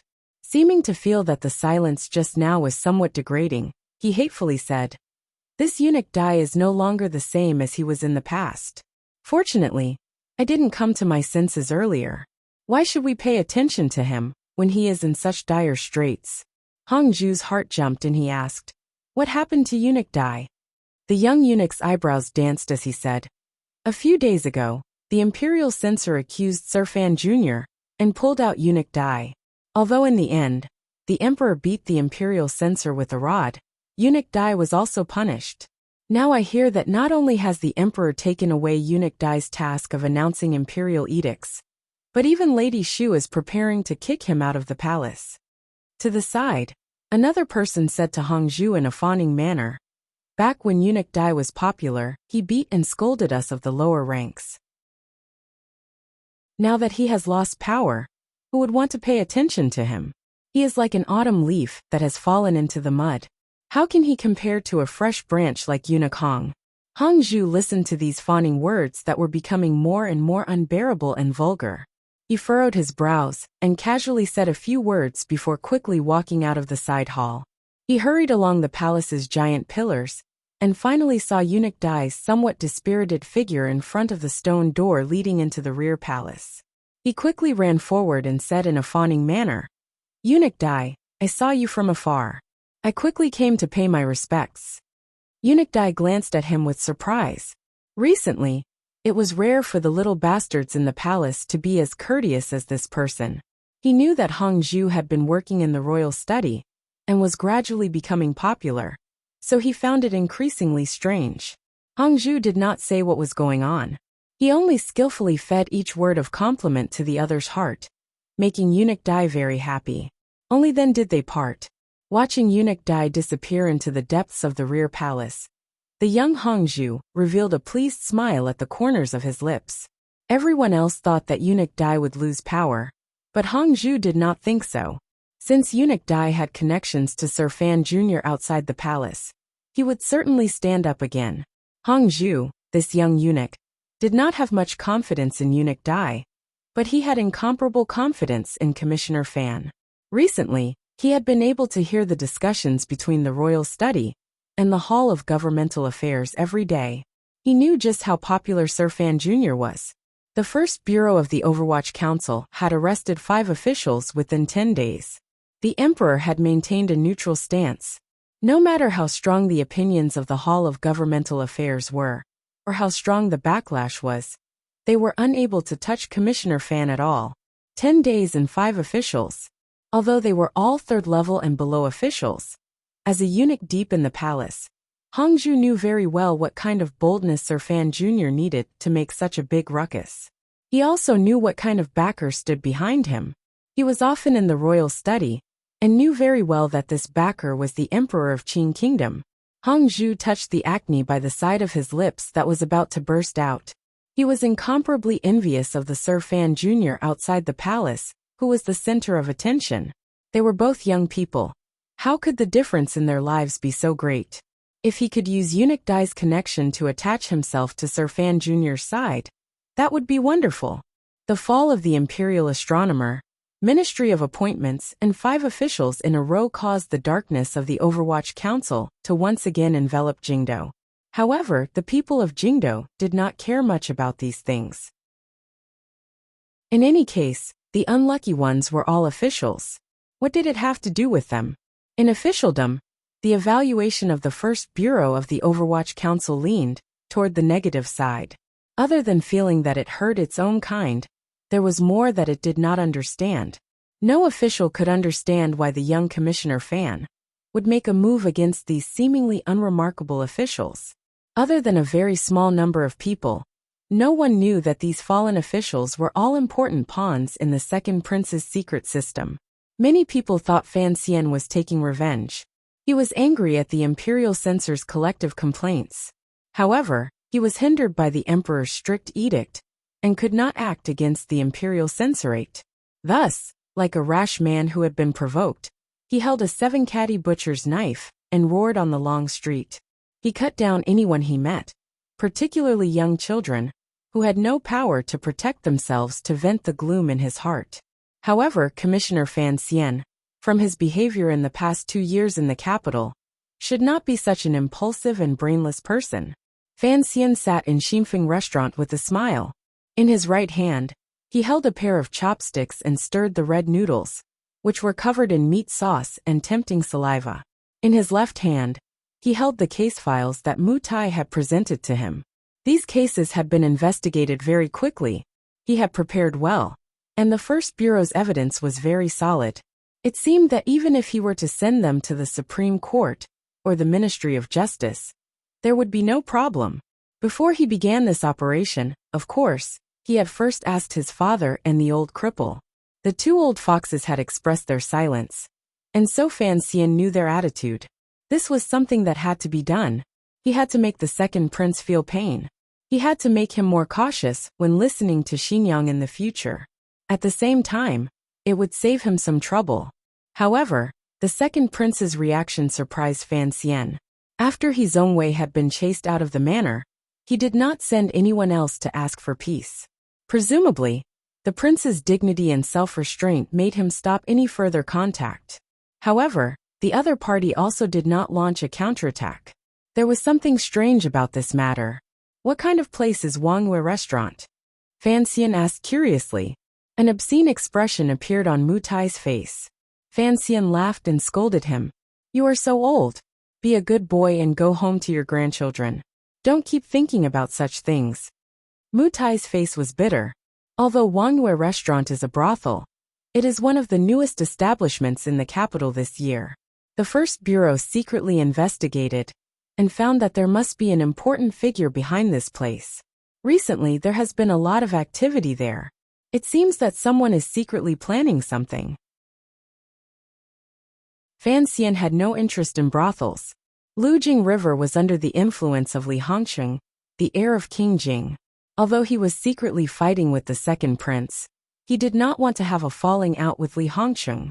They were friends, and who knew what would happen in the future? But he was very interested in what Mu Tai had to say. An important figure? How important? Mu Tai thought for a moment and then said, This brothel has an evil air to it. It's very daring, and it does all sorts of evil things.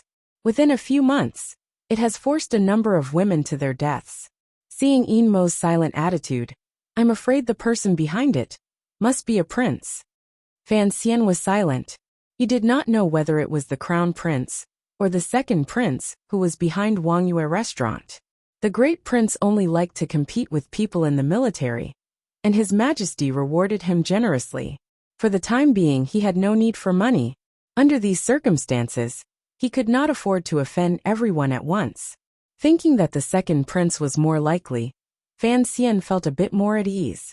He said to Mu Tai, Find some time to investigate. If it is as you say, that this high-class brothel is used by the great prince to contact the officials in the capital, then send a few people in. Mu Tai shook his head. That place is tightly controlled, and it is newly opened. It will be difficult to get in. Also, the Overwatch Council only monitors the officials. They can't do anything to the merchants and the common folk. Fan Xian looked at him angrily. The council may not be able to control the prostitutes, but it can control the yamen that controls them. In any case, keep a close eye on it. There was something he did not say to Mu Taiming. The second prince was too modest and quiet. Fan Xian always felt that he was holding on to a trump card, waiting to play it out at some point. After taking care of business, he did not return to the manor. Instead, with a headache, he sat in a carriage and went directly to King Jing's manor. Today, the entire Fan family was at King Jing's manor. For King Jing's birthday, he had not invited any guests. He had only invited Minister Fan's family. This kind of affection and care was right there. No matter how much Fan Xian did not want to see Li Hongsheng, he had to make this trip. Walking into the manor, the first thing Fan Xian thought of was that a year and a half ago, he had once recited Lao Du's poem by the lake in the manor. After that, there had been the banquet, Zhuang Mohan vomiting blood, and Northern Chi's gift of a book. All these things seemed to have started in this quiet and noble manner before him. Fan Xian suddenly thought of the carriage full of precious books. After he had given them to the Imperial College, he had never had a chance to look at them. As he was thinking, Li Hongqing came to greet him. In his hand was a bowl of sour juice from outside the manor. Fan Xian sighed to himself. He took the bowl and drank it. You know I like the taste outside your manor, he said with a smile. The first time he had come to King Jing's manor, he had fainted and almost vomited. A bowl of sour juice had helped him recover. Crown Prince Li Hongqing looked into his eyes and shook his head. Now that you have the power of supervision, you can arrest whoever you want. Why don't you take the sour juice peddler outside my manor and bring him back to your house? Fan Xian heard the sharpness in his words. He laughed bitterly. I knew I couldn't escape today. When you brought me a bowl of sour juice, I thought it was strange. I thought you'd hit me with your fist. Li Hongqing snorted and walked side by side with him into the manor. So you know I'm not happy? He looked at Fan Xian and said hatefully. It's not just me who doesn't understand. The second prince doesn't understand either. Since you are not one of the crown prince's people, why do you care about these things? Fan Xian shook his head and laughed bitterly. Do you think I like to go around offending people? Or is it that person who forces me? Having said this, he pointed at the heavy autumn clouds in the sky. His fingers were straight, and he felt helpless. Chapter 278. I'm an idiot. Crown Prince Jing looked into Fan Xian's eyes seriously. Please tell me that I really am an idiot. Fan Xian did as he asked and said seriously, I think in some ways, you really are an idiot. Li Hongqing was talking about Fan Xian's finger pointing up at the sky. Fan Xian was talking about the prince's insistence on participating in the prince's battle for power. The autumn grass in the manor was neat and tidy. It did not give off a poignant feeling. On the contrary, it was like a yellowish blanket spread out on both sides of the road. Fan Xian knew that this was what King Jing, who loved gardening, worked hard every day. He pointed at the grass and said, Look, this is life. Li Hongqing laughed mockingly. If you are willing to tend the garden at home every day, I will have the second prince give you a few thousand mu of land in Jiangnan. Fan Xian shook his head in distress. I told you these recent events were not my idea. You didn't believe me. Li Hongqing had a warm and sunny face. But at this moment, he was shocked by this news until his brows gradually furrowed. If the recent movements in the court were not Fan Xian's viciousness, but the emperor's secret plans, then this matter could not be good. Was the emperor no longer as fond of the second prince as he was in the beginning? Fan Xian glanced at him. Of course, I have my own selfish motives. You should know that I have no good feelings toward the second prince.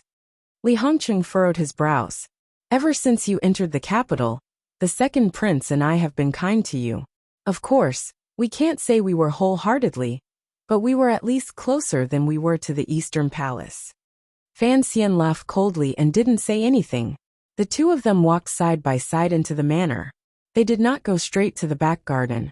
King Jing's birthday banquet had not yet begun. Walking into the prince's secret study, Fan Xian sat by the table. There was a glimmer of coldness between his brows as he stared at Li Hongqing. The servant who had brought the tea had left, leaving only the two of them in the study. Polite?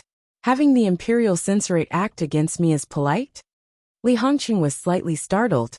He smiled bitterly and said, The imperial censorate, that was my aunt's idea.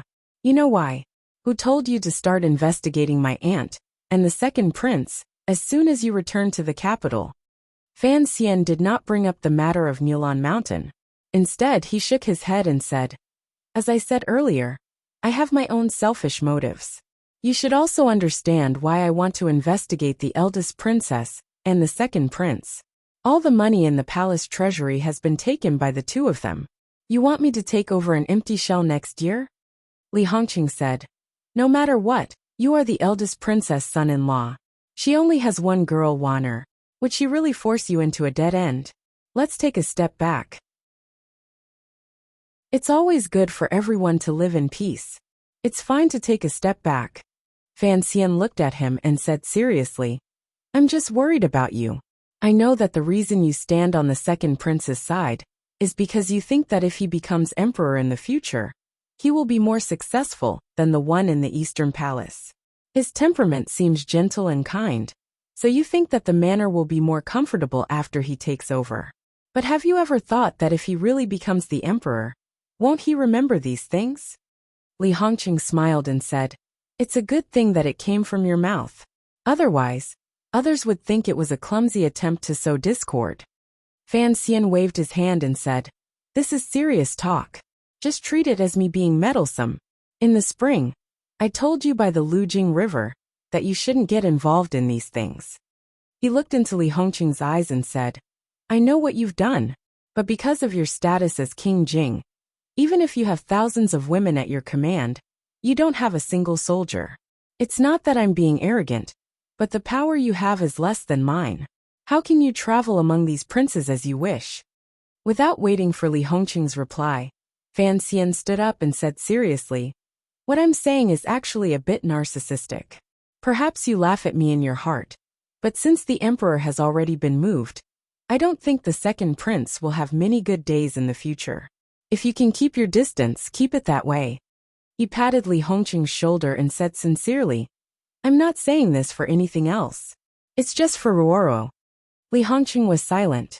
Although his face was expressionless, his heart was moved. After a moment he said quietly, "You don't understand the second prince. He was forced to do this. Besides, he and I are friends. I can't let go." Fan Xian shook his head and didn't say anything. King Jing's birthday banquet began. There was a large, round table with flowers and all kinds of expensive dishes. King Jing sat at the head of the table. His long beard floated in the wind, and he was dressed like a wealthy merchant. He didn't look like a prince, nor did he look like a gardener. Instead, he looked like a salt merchant in Jiangnan who was bored and worried about being rich. Seeing his son walk in with Fan Xian, King Jing laughed and waved for Fan Xian to come over. He said, "Sit next to me." Fan Xian was most afraid of King Jing's swearing, so he sat down with a bitter face. He turned his head and saw Wan Er sitting next to him, giggling and looking at him. His sister sat next to Wan Er, her face calm. Thinking of how he had shamelessly used Roro's name to temporarily appease Li Hongcheng, Fan Xian despised himself from the depths of his bones. He raised his cup to King Jing, and then to his father and Lady Lu, who were sitting across from him. Only then did he accept his punishment for being late. There was no one else at the birthday banquet, just the Li and Fan families. But with the elders at the table, both the Crown Prince and Fan Xian couldn't help but be a bit reserved. The sumptuous banquet was tasteless. After 3 rounds of wine, King Jing was a bit unhappy. He picked up the wine pot and said to Fan Xian, "How do you manage your children at home? With you here, Fan Xian, and the others don't dare to say anything." Fan Xian picked up a silky deer tail and chewed on it. He said slowly, "It's better than you. At least I won't curse in front of my children." "I'll *CKU. King Jing wiped the wine off his chin and scolded, "Don't speak ill of me in front of my daughter." Princess Jing died young. There were still a few concubines in the house, but they didn't have the right to sit at the banquet table. Princess Rojia and Crown Prince Li Hongqing sat to his right. Rojia heard her father's profanity, and she secretly raised her head to look at Fan Xian. She was ashamed and angry, and felt very humiliated. Hearing this, Fan Xian's face darkened. He scolded back, "Go slap yourself." Since Wan Er married into the Fan family, this was the first time she had seen the 2 families sitting together. Seeing that the 2 elders didn't seem appropriate, she quickly pulled on Fan Xian's sleeve. Hearing her father-in-law tell a prince to slap himself, she couldn't help but suck in a breath of cold air. Fan Xian, on the other hand, was used to seeing it, so he didn't really care. Speaking of which, it was strange. His father had always been cautious and upright. It was only in front of King Jing that he would reveal his romantic and unrestrained aura, like when he slept in a brothel at night and broke a branch in the morning. Hearing that Fan Xian wanted him to slap himself, King Jing was about to say something when he suddenly remembered what he had said. He couldn't help but let out a cry of surprise. Smiling bitterly, he raised his right hand and gently slapped his own face. The slap was a little loud. Fan Xian didn't let it go. He pointed his chopsticks at King Jing's nose and scolded, "Your son is about to marry a wife, and you're not going to learn how to speak properly." King Jing said, "That was a slip of the tongue." He glared at the juniors and fiercely said, "None of you heard what I said." Then he coughed awkwardly and asked Fan Xian, "Fan Xian, how is my mother doing in Danzhou?" Lin Wan Er lowered her head to stifle her laughter. Only now did she remember why Minister Fan had dared to tell King Jing to slap himself. Her husband's grandmother's status was not ordinary. King Jing had been raised by that grandmother in Danzhou. Fan Xian's face was bitter. He thought to himself, "Why drag me into your quarrel?" He briefly talked about his grandmother's recent situation, which was nothing more than her health. He rolled his eyes and said, "King Jing, let's drink, let's drink." "Right, since you have nothing to do in the capital, and Hongcheng is just idling in the capital, why don't we find some time next year to go back to Danzhou and play for a few days? The tea trees there are excellent." King Jing looked at Fan Xian and knew what he meant. He liked it more and more. He smiled and said, "That's a good idea. I'll go to the palace tomorrow and tell the emperor. But you won't be able to go. You'll have to go to Jiangnan next year." Li Hongcheng, who had been listening with his ears perked up, was shocked. He thought to himself, Fan Xian, What a brilliant move. Fan Xian asked. Why do I have to go to Jiangnan? King Jing scolded him. You usually look very smart. Even the second prince suffered a lot at your hands. How can you be so stupid now? Next year, you're going to take over the palace treasury. If you don't go to Jiangnan, how can you do it? Fan Xian rubbed his head, confused. Why do I have to go to Jiangnan to take over the palace treasury? King Jing looked at Fan Jing and widened his eyes. I say, Fan Jing, is your son pretending to be stupid, or is he really stupid? Fan Jing glared at Fan Xian and said, I had thought that although he didn't have great wisdom, he had some small tricks up his sleeve. Now I know that he doesn't even have small tricks up his sleeve. Lin Wanner pouted and said, My husband doesn't know that the 3 workshops of the palace treasury are all in Jiangnan. Uncle, go drink your wine. Why do you keep bringing up these boring things? King Jing almost choked. He laughed and scolded her. Girls are always extroverted. No matter what, I'm still your uncle. How can you keep talking about the Fan family after getting married? Lin Wanna laughed. I see that you also love my husband. Why do you keep scolding me? Li Hongcheng, who was sitting to the right, nodded and sighed. He looked at Fan Xian, who was sitting next to his father, and the way his father looked at Fan Xian with a smile in his eyes. His heart was filled with jealousy. Like the second prince, he was unhappy. Why did his father like Fan Xian so much? Whose father was he? The banquet went on until the end. A few of the younger generation toasted and gave their birthday wishes. This finally made King Jing happy, and his words became more and more absurd. One time, he said that after the marriage, the 2 families should quickly have a baby. The next time, he said that when Ro Jia was 2 years older, she should just marry Fan Xian to avoid letting someone else take advantage of her. Ruoro grabbed her sleeves nervously, not daring to reply. Li Hongqing's expression was calm. There was a glimmer of affection in his eyes. He glanced at his fiancée a few times. Fan Xian was the most nervous. He quickly replied, Who is Ro Jia? How could she be my concubine? King, you've really drunk too much. Ro Jia glared at Brother Xian with hidden bitterness. King Jing was drunk. He scolded. The capital is full of bastards. How can I be at ease if they marry someone else? Who are they? Aren't they my daughters? Are they not good enough for you? He turned his head to Wanner. Chinner, do you have any objections? Lin Wanner smiled. I don't have any objections. As long as you can persuade the Empress Dowager, this matter is settled. As soon as King Jing heard the word Empress Dowager, he sobered up. He remembered that his mother would not allow Fan Xian to marry both of his granddaughters at the same time. He couldn't help but curse. We have to think of something. Ro Jia's temperament is too weak. Damn it, not marrying Fan Xian? Wouldn't that be giving Zikong to the woman in the north? It's not worth it, not worth it. Fan Xian is so beautiful. It's not worth it to let the tigress in the north take advantage. He looked at Fan Jing in a drunken manner. What is the name of the woman in the north? Fan Jing had obviously drunk too much. He hiccuped and spoke with a hint of pride. Haidang. She is a saintess in the north. She is the last disciple of Imperial Advisor Ku He. I don't know why she has taken a fancy to my good-for-nothing son. Although he said good-for-nothing, it was clear that the old man was very proud of himself. As soon as he said this, everyone at the table began to laugh. Even Lady Lu, who had been silent all this time, couldn't help but cover her mouth.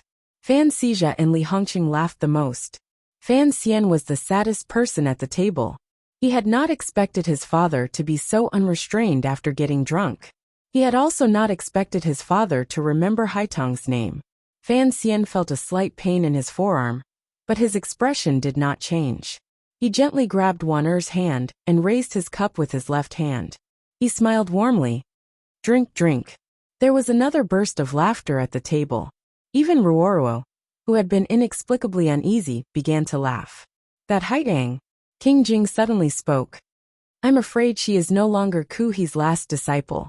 Fan Xian had been nervous when he heard the name Haidang, but after hearing the last sentence, he knew that the things he had arranged had finally begun. The news had already begun to spread to the capital. Fan Jing nodded and revealed a puzzled expression. That is strange. That Haidang. He looked at his son and continued. It is said that she is a genius.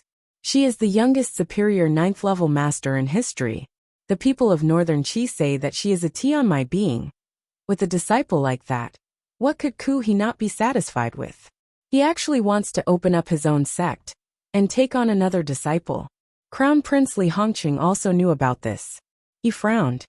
Could it be a conspiracy by Northern Qi? King Jing scolded him. Conspiracy my ass. Taking a disciple is a conspiracy. But is Ku he having a meal also a conspiracy? Don't think about these things every day. Be careful that you don't tire yourself out. You're a grown man, and yet you don't have any prospects. Li Hongqing went off to make a fortune in silence. Fan Xizha stood to the side and touched his cup with him with deep sorrow. Fan Jing couldn't bear to watch King Jing lecture his son. Although it cannot be a conspiracy, it is indeed strange. After Ku he went into seclusion for a few months. He suddenly said that he understood the will of heaven and wanted to take on 2 new female disciples. He also said something about a blessing from heaven. This is really strange. King Jing slowly drained his cup of wine. With a serious expression he said, the 4 great grandmasters are the top figures in the world. Of the 3 we know, Yi Luyan is a free and easy person who doesn't take on disciples. Although Siga Jian took on few disciples, the sword hut opened, and this created many 9th level masters in Dongyi. Imperial advisor Ku he took on 4 disciples, and each one of them was a stunning talent. Fan Xian thought of Lang Tiao's soul-devouring curved knife, and couldn't help but gently nod his head. King Jing continued to frown and said, but these 3 great grandmasters have not opened their doors for many years. At this time, Ku he suddenly wants to take on a disciple. This is truly a major event in the world. Although people like us do not care, for the martial cultivators of the world, this is a great opportunity. If they can become Ku he's disciple, not only will their martial arts improve, but they will also be able to form a good relationship with Tianyi Dao. He sighed and said, if they can get closer to Ku he's faction through taking on a disciple, I think the rulers of the world will be very willing. Fan Xian showed a curious expression and asked, Ku he is, after all, the imperial advisor of Northern Qi. If he wants to take on disciples, he must be looking for people in Northern Qi. What does this have to do with the kingdom of Qing? Fan Jing looked at his son and said, this time, imperial advisor Ku he has opened his doors. Everyone has a chance. Although he is the imperial advisor of Northern Qi, the position of a great grandmaster is very high. If any citizen of the kingdom of Qing has the opportunity to be his disciple, I think His Majesty would be happy to see it. Fan Xian nodded to show that he understood, but he was thinking about something else. He didn't know how Haitang had convinced the great grandmaster, but it seemed that this girl was more powerful than he had imagined. After the banquet, Lady Lu went to the back of the house to talk with the women. The young people went to the lakeside to drink in the wind, but Fan Xizha suddenly disappeared. In the garden that King Jing personally took care of, he and Minister Fan were lying on bamboo chairs, squinting at the grass in silence. Lately, Fan Xian has been a bit too aggressive. You should rein him in. King Jing's eyes were clear, and Minister Fan's face was calm. They didn't look like the 2 old drunkards at the banquet table. Fan Jing softly grunted and said, when this child first came to the capital, he said that I can't completely control him. King Jing snorted and said, if you and I can't control him, are you going to throw him to that old cripple? That old cripple is full of bad ideas. Who knows what he's playing at? Fan Jing smiled and said, the old cripple was an old man from your manor. Otherwise, why would His Majesty trust him so much? King Jing laughed coldly and said, you guys can do whatever you want. After that matter, my heart will be in peace. He then closed his eyes and said, Fan Xian, this child has a good heart. I only worry that His Majesty has squeezed him too much, and that it will be difficult to deal with him in the future. Fan Jing sighed and said, you also know that I have no say in this matter.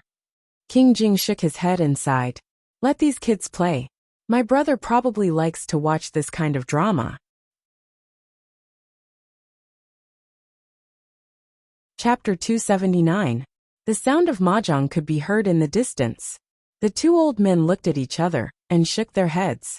Fan Xian is right. The The second prince doesn't stand a chance. Most people in the court don't see it clearly. King Jing waved his hand. My son is different from me. He doesn't want to learn from me. I'm a bit worried. Fan Jian looked at him and said, Hongqing and the second prince are indeed too close. Imperial Prince Jing sneered, and didn't continue on this topic. I think that my second son has become pedantic from studying. Ck him. Wonner's mother is a crazy woman. How could he not get into trouble with her? My son is also an idiot. Ck him.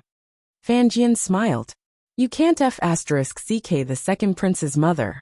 Lady Shu is the emperor's woman. As for the crown prince's mother, you can ck her. I won't stop you. King Jing laughed out loud and scolded.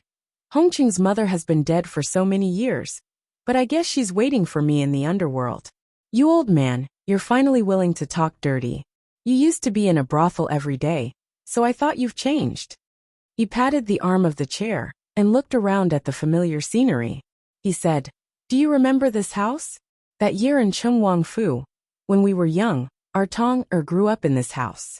Mama raised Gij and then me, but she didn't care about you, her own son. At that time, you were so dirty. Fan Jian thought of his childhood. At that time, King Cheng was the emperor's biological father. In reality, he was far inferior to the current King Jing. He was just a little prince without power or ambition. Although his family was a branch of the Fan clan, his mother came to the manor to take care of the children. It was still beneath her status, and she had to endure the cold words of many of the clan members. No one could have imagined that things would turn out like this. Fan Jian smiled and said, I think mother should be very proud in Danzhou right now, to have raised so many of them. When the three of us fought, you and I always beat my brother, but we couldn't beat him, King Jing said coldly. King Jing said coldly, Although it happened when he was still a child, you should know how ruthless he was. Fan Jian did not respond. King Jing dared to speak ill of his brother, but he did not dare to speak ill of the emperor. He smiled and said, Chen Pingping was always on the emperor's side. The emperor is older than you, and Chen Pingping is stronger than me. Naturally, we could not defeat them. Imperial Prince Jing shook his head and said, Yes, that's why I don't want to fight at all. I just want to be safe and sound. I also want my children and grandchildren to be safe. Fan Xian actually knew about the matter of investigating the second prince. However, the emperor lacked money, yet he sent the children to charge and break through enemy lines. His heart is too cruel. As the Minister of Revenue, Fan Jian of course knew about the state of the national treasury. He smiled bitterly and said, It's not the emperor's fault. The emperor is really short of money. Money is needed everywhere. With the Empress Dowager on the throne, the emperor can't be too harsh on the eldest princess. If Fan Xian is willing to be the knife, then he must have some confidence. Although Chen Pingping's temper is becoming more and more strange, he won't let Fan Xian suffer. Let's not worry about this. King Jing looked at him. After a while he breathed heavily and said, You're still the same as before. You bury all your thoughts. You don't even want to tell me the truth. Fan Jian smiled and didn't say anything. After King Jing's birthday banquet ended, the Fan family took a few carriages back to the manor. Fan Xian led his wife and sister to his own manor. He was a little annoyed. Where did he go this time? As sisters-in-law and sisters, can't you keep an eye on him? Lin Wanner stuck out her tongue. She was willing to play mahjong with Fan Xija, but to keep an eye on a child? She hadn't completely gotten rid of her childishness. But hearing Fan Xian's words, she couldn't help but touch her belly. It had been so long. Why hadn't there been any movement?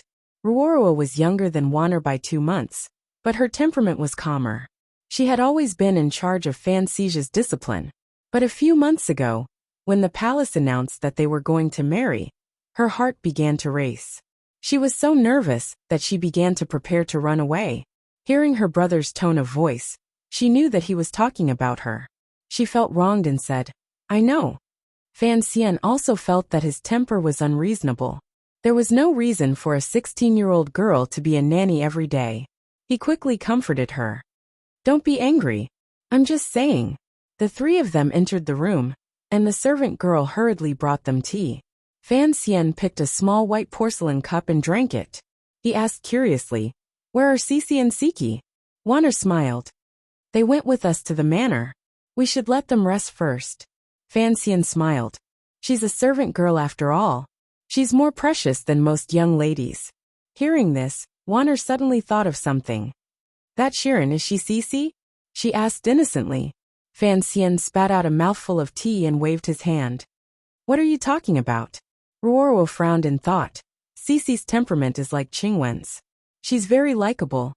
Fan Xian was silent. He thought that it was a shame that he hadn't copied the 77th chapter of the Red Chamber.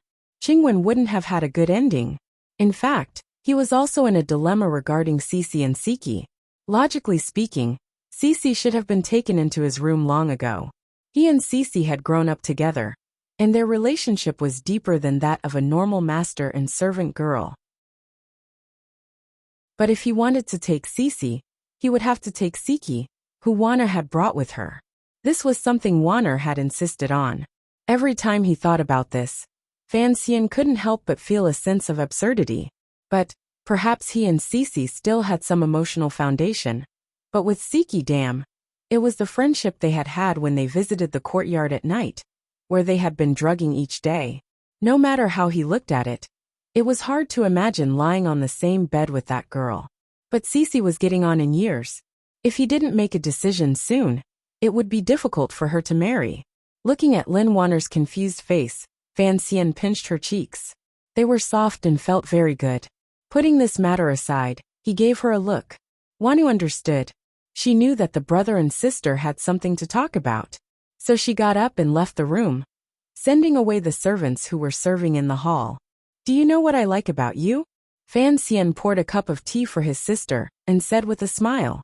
Fan Ruoro tilted her head slightly. With a flip of her jade-like hand, she deftly took off the hairpin on her head.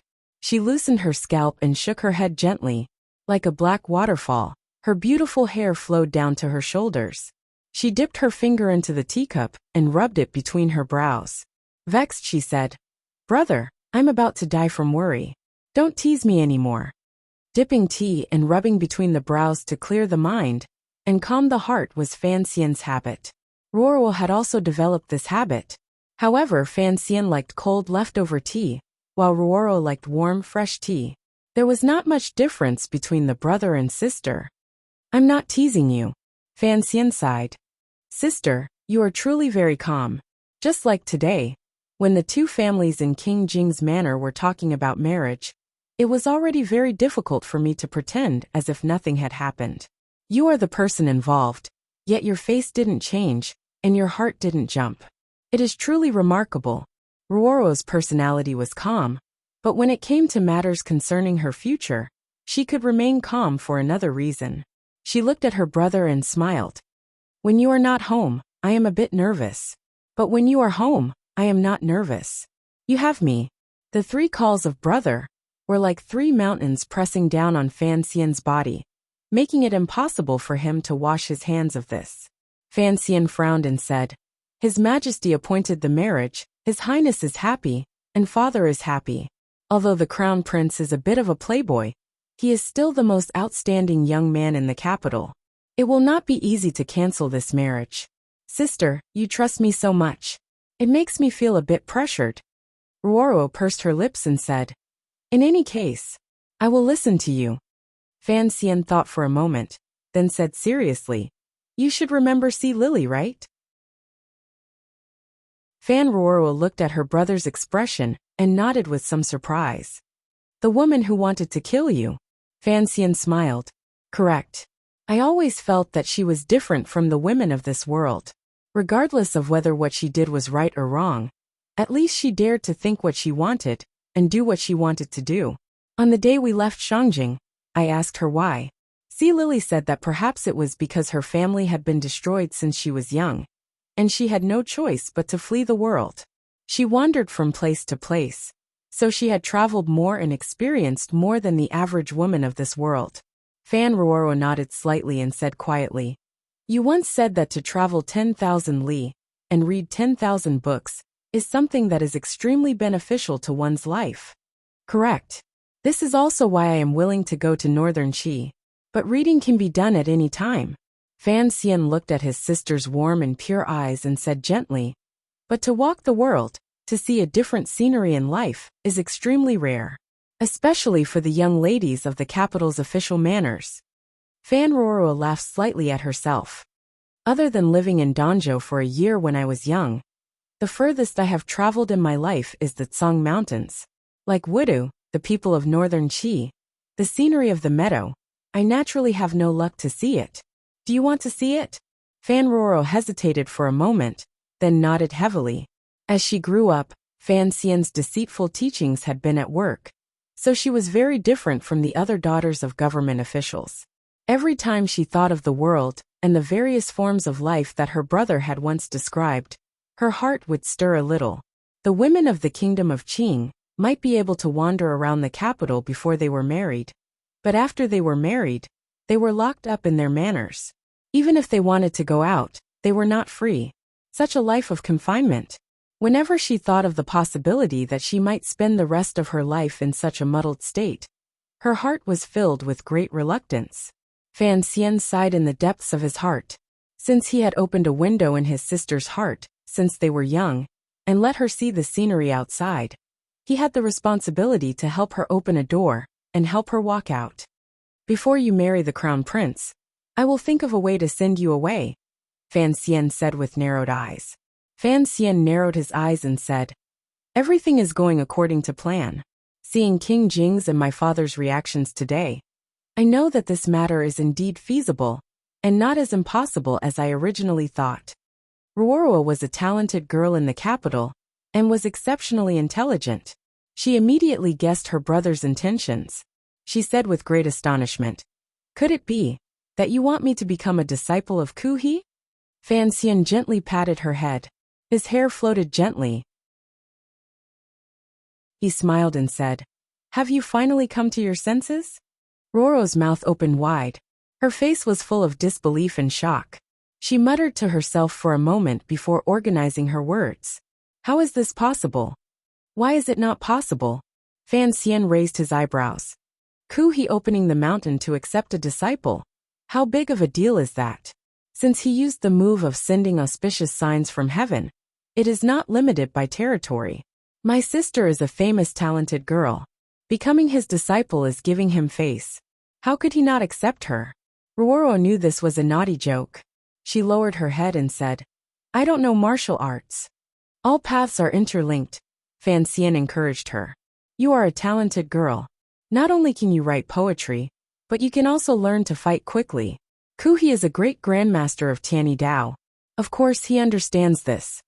Fan Ruoruo suddenly raised her head and looked at him with a not quite there smile. What about the auspicious signs from heaven? Fan Xian smiled and shook his head. Leave this matter to me. There is no such thing as auspicious signs in the world. In a few days, I will catch a fish in the kitchen at home and put a note in it.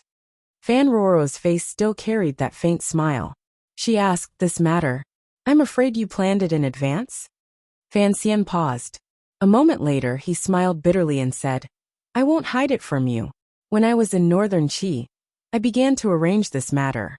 I just thought that if you were willing to marry Hongcheng, then there would be no need to continue. If you were not willing, then I had to do it this way. Northern Qi. Fan Ruoruo looked at him with a smile. It seems that the relationship between Haidang and you is indeed good. Fan Xian could no longer explain this matter.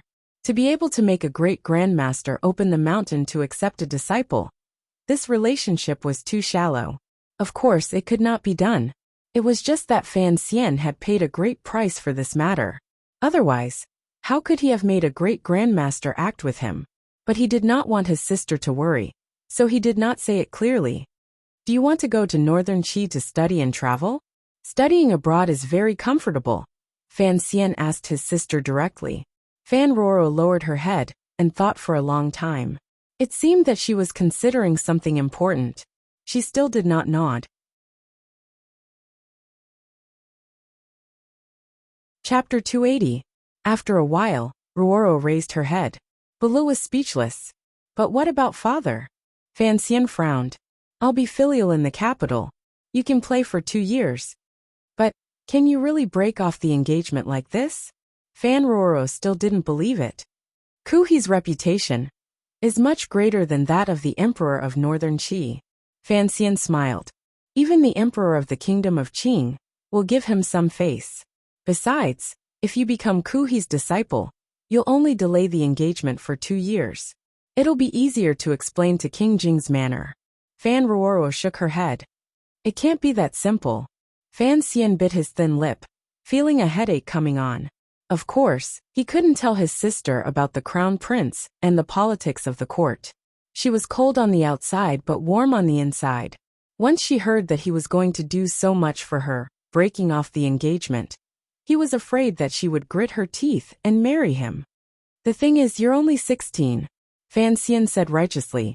16. A little girl hasn't even matured yet. And you're getting married?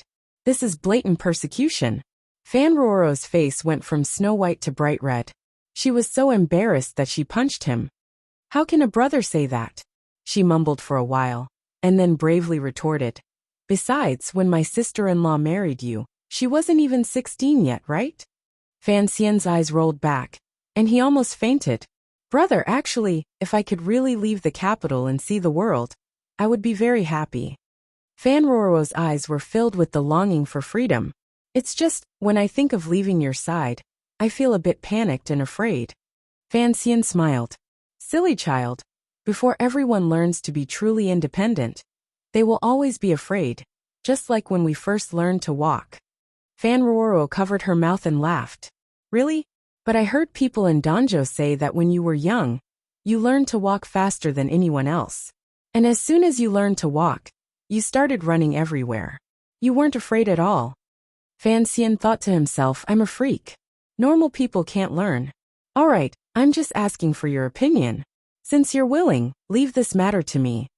Fan Xian stroked his sister's head and said with concern, I will take care of it. You are the one and only Fan Xian's sister.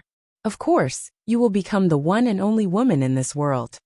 Fan Roro was touched and nodded, but she did not agree to anything. Suddenly, she thought of Great Grandmaster Kuhi taking her as a disciple and thought of Haitang. She thought of how her brother and that girl seemed to have something. She couldn't help but snicker. She rose to leave and said, Sister-in-law has something to give you. I'll call her in. Fan Xian paused and watched as his sister's figure disappeared through the door. Fan Roro walked in the spacious and quiet back garden. Lin Wanner's eyes widened with curiosity. So cautious? Fan Xian grimaced. More like the world's greatest mischief. He remembered what his sister had said earlier. He couldn't help but ask curiously. My sister said you had something for me. What is it? Lin Wanner gritted her teeth. That little traitor. I wanted to see how you were doing lately before deciding whether or not to give it to you. Fan Xian chuckled. On the contrary, it was for me. Please, Your Highness, bestow it to me. Lin Wanner pouted her chubby lips. I'm not giving it to you. An evil smile gradually rose on Fan Xian's face. His hands groped around her soft and fleshy waist, pulling, twisting, and kneading. After a panicked scream, Wanner finally gave up. Panting, she took out something from her bosom and threw it at Fan Xian's face. Here you go, put me down. A wave of fragrance hit his face. A handkerchief covered his face. Fan Xian unconsciously loosened his hands and pulled it down to take a look. He was stunned. It was an embroidered handkerchief.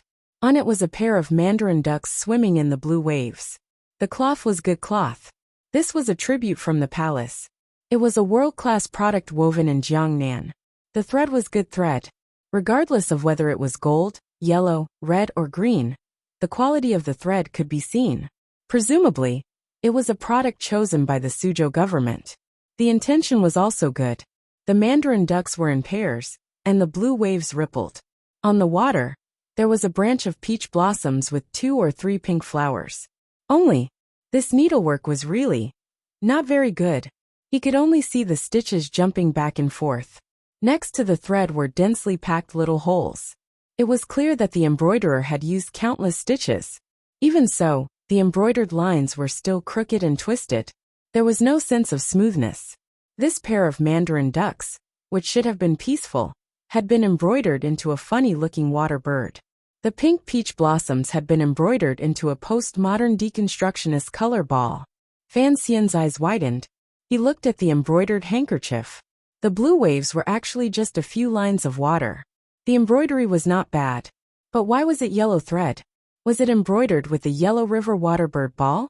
Enduring and enduring, Fan Xian looked again and again. Finally, he couldn't help but burst into a series of laughter.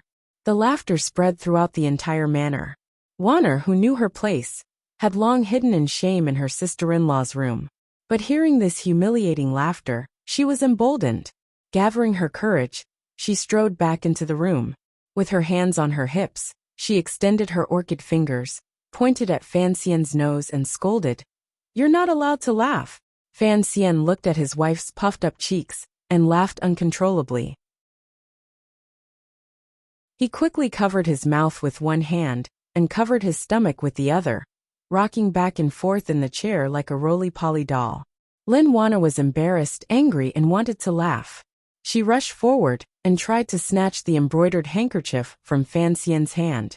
Fan Xian was not willing to give it to her. He grabbed it and put it back into his bosom. With great difficulty, he stopped laughing and said seriously, "Good Wana, this is the first thing you've embroidered for me. Since you've given it to me, you can't take it back." Lin Wanner was of noble birth and had grown up in the palace.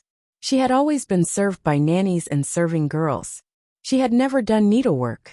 So when he thought of how his wife had embroidered a handkerchief for him, even though the needlework was a bit coarse, the deep affection it contained made Fan Xian feel very moved. His heart ached as he held his wife's hands and looked at the red dots on her fingertips. His heart ached as he blew on her white fingertips and said, "Next time, don't sew. I'll do it for you. When I had nothing to do in Danzhou, I learned it for a few days." Lin Wanner looked at his concerned expression, and her heart was incomparably warm. But hearing this made her extremely depressed. She muttered, "You married a husband, but he's prettier than you are. You even know needlework. You're so careful." She pouted and was about to cry. "Fan Xian, do you still want me to live? You little fool." Fan Xian lovingly pinched her soft cheeks. "If you don't want to live like this, then I think all the noble young ladies in the capital will collectively commit suicide. Who can you compare to? Compared to a genius like me, you have to know that I can defeat generals in martial arts, compose poems in literature, cause havoc in officialdom when I'm heroic, and sit peacefully when I'm quiet. Who am I? I'm a peerless genius." Hearing him blow his own trumpet and put on a disgusting, narcissistic expression, Lin Wanner's tears turned to laughter. She pointed between his eyebrows and said, "Look at how proud you are." Fan Xian raised his eyebrows and said, "To be able to marry you, of course I have to be proud of myself." Lin Wanner suddenly froze. She reached into his clothes. Fan Xian reached out to protect his chastity. "You said you would give it to me," he said anxiously. "Why are you stealing it?" Lin Wanner's eyes suddenly flashed with a trace of pride. "I'm not stealing this one. I'm stealing yours." Fan Xian froze. He watched as Lin Wanner took out a floral handkerchief. He had stolen it from Haitong's head when he had left Shangjing. Lin Wanner looked at him with a smile. "Since you want mine, then I'll keep this one." Fan Xian's mind buzzed. He now knew that the reason his wife had endured the pain in her finger and kept trying to sew this handkerchief was because she was jealous.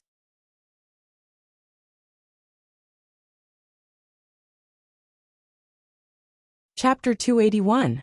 The girls of Baoyu Brothel did not do embroidery. They were in the business of embroidery needles.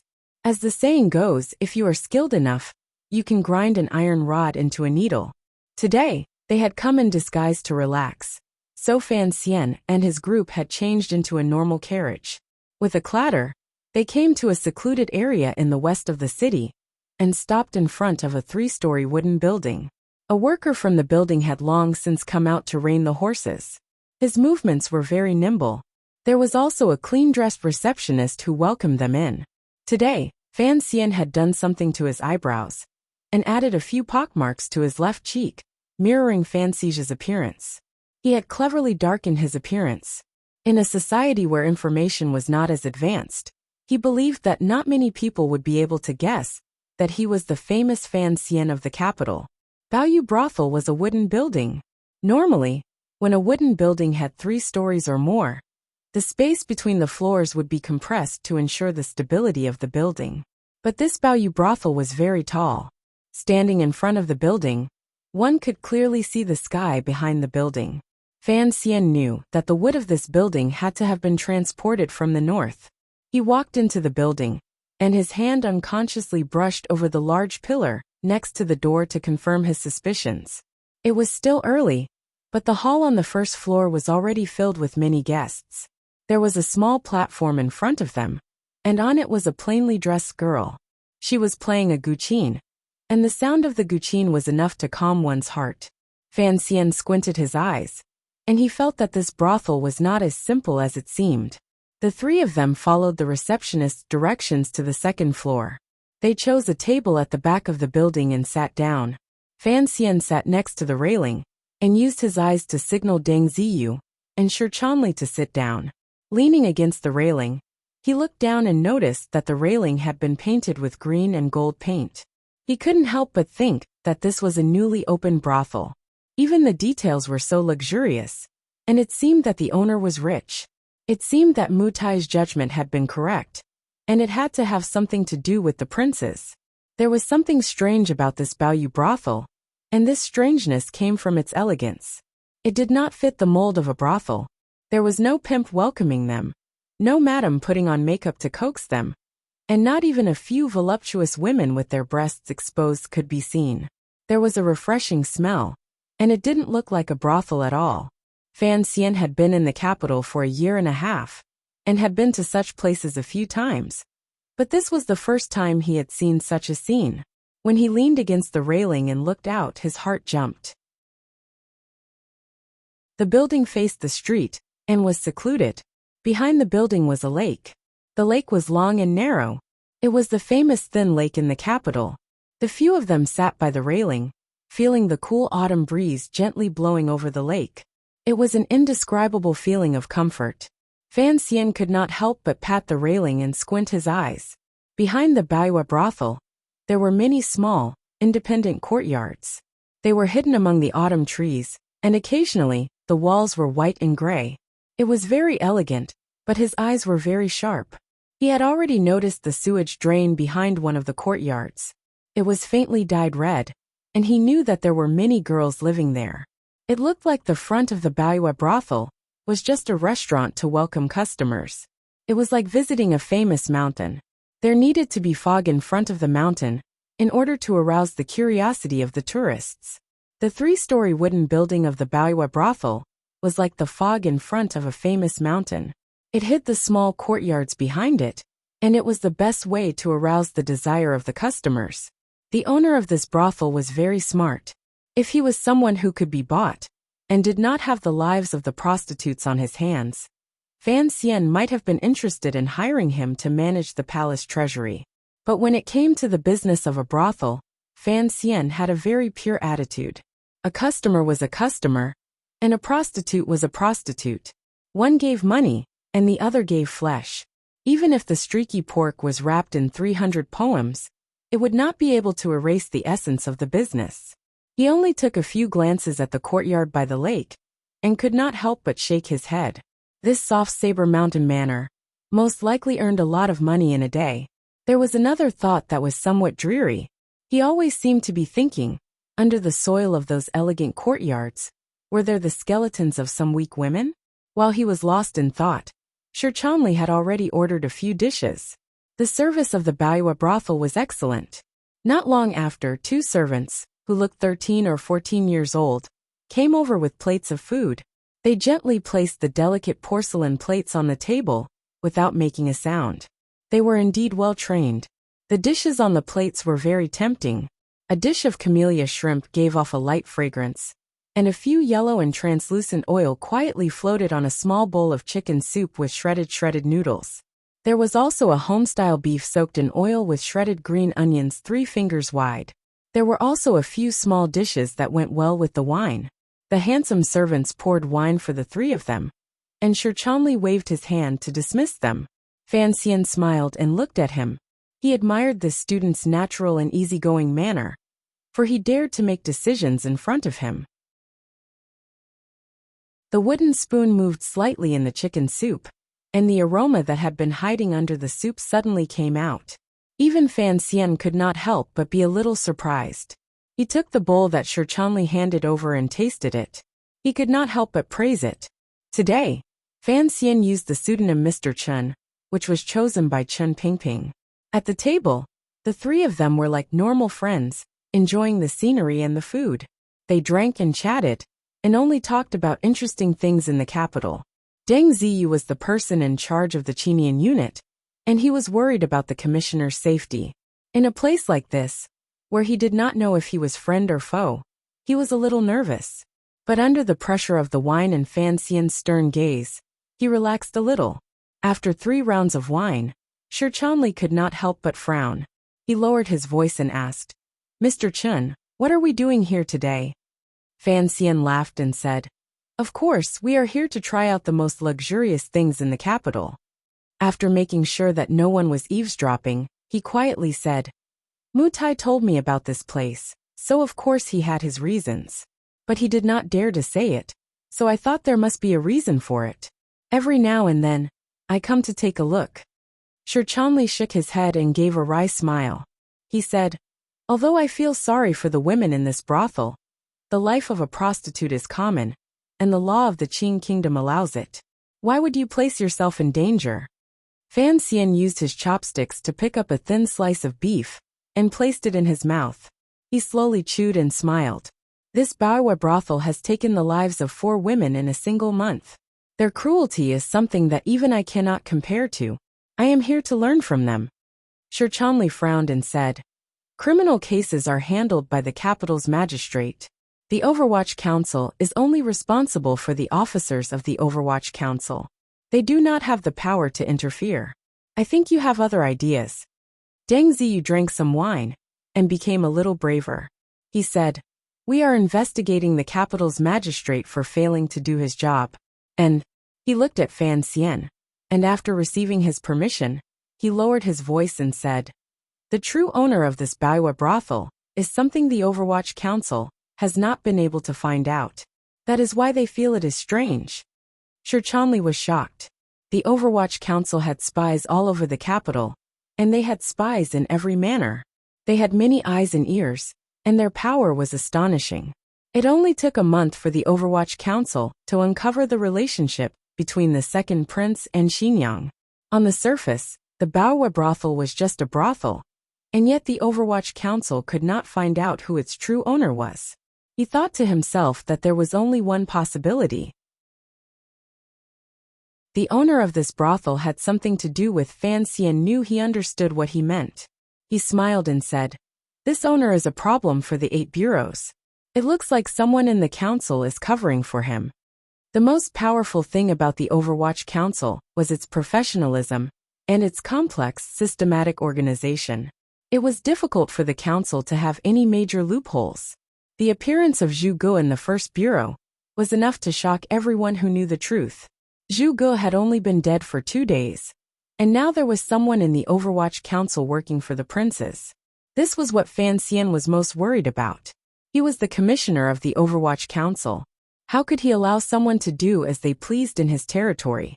So today, he had to come and take a look at this Baowa brothel. He wanted to see who was secretly putting their chopsticks into his bowl. And he wanted to take a look at the boring lives of his subordinates. Then what should I do? Although Shi Chanli had a calm temperament, he was still a scholar. This was the first time he had done something so dangerous, and he looked nervous. Fan Xian said, "You do not have the strength to truss a chicken. Since I have brought you, I am just going to take a look." He patted Shi Chanli on the shoulder and said, "I will use public money to entertain you." Shi Chanli was shocked, but he immediately understood what Fan Xian meant. He remembered that he was unmarried, and his face reddened. Fan Xian was surprised. He smiled and said, "No matter what, you and Ho Jichang are both talented young men in the capital. Have you never visited a brothel before? Do you not have many girls you like?" Shi Chanli felt ashamed and said, "I am useless.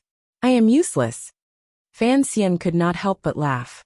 He said, In a place like this, the word useless is not something you can casually say. Not long after, the sky darkened. The setting sun shone on the lake, forming a long, slanted mark.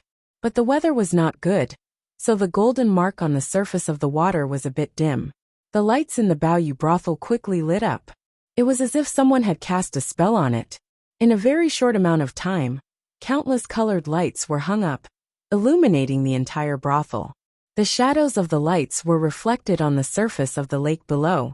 It was like stars falling into the water, and it was even more dazzling than the setting sun.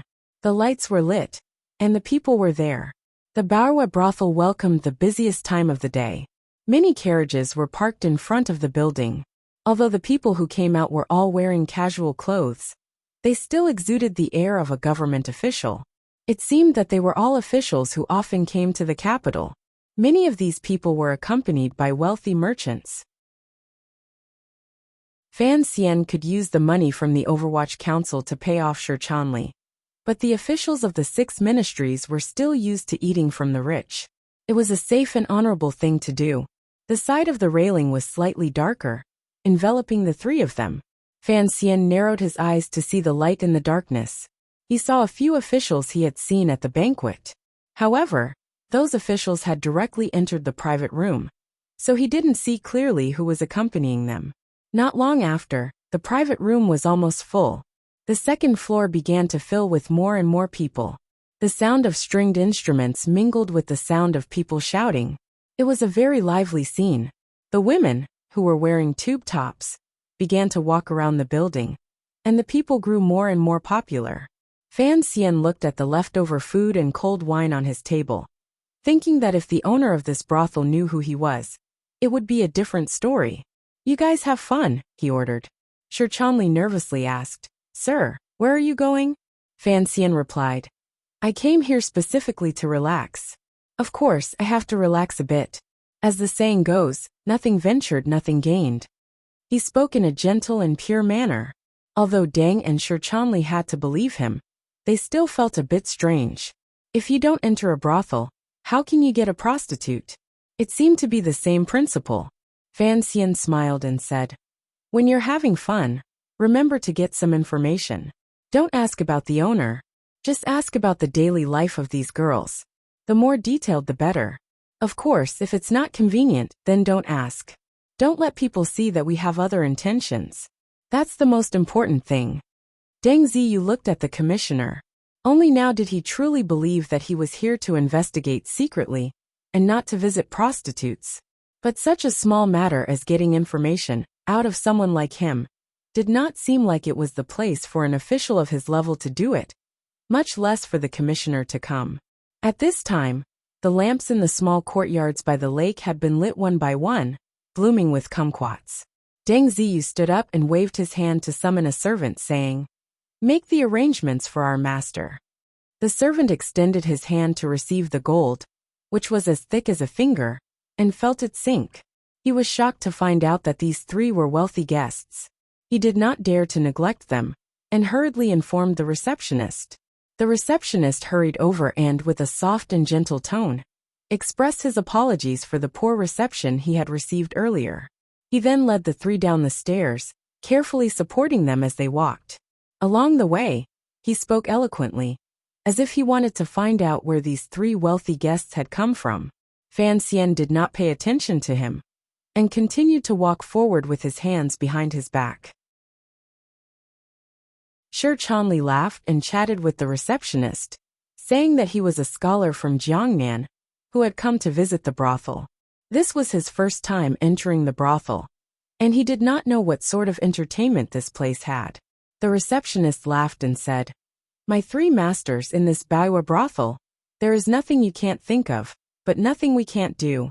You can play whatever you want." As he spoke, he stole a glance at Fan Xian's back. Of course, he could tell that Mr. Chen was the main character of the 3 today. But looking at Mr. Chen's demeanor, he was no ordinary person. He did not even listen to Shi Chanli's introduction, and he did not even look at him. He guessed that Mr. Chen was the son of some high-ranking official in Jiangnan. The design of Bayou brothel was very ingenious. After walking down from the restaurant, they arrived at the lakeside. The sounds of birds chattering could be heard coming from the courtyards. The two worlds were connected by a few stone paths in the grass. They did not disturb each other, nor did they interfere with each other. Under the guidance of the receptionist, the three of them entered a courtyard. This room was not like the one above. As soon as they entered, a number of beautiful women came forward to greet them. Their voices were sweet, and their veils fluttered in the wind. They held the arms of the three of them as they entered the room.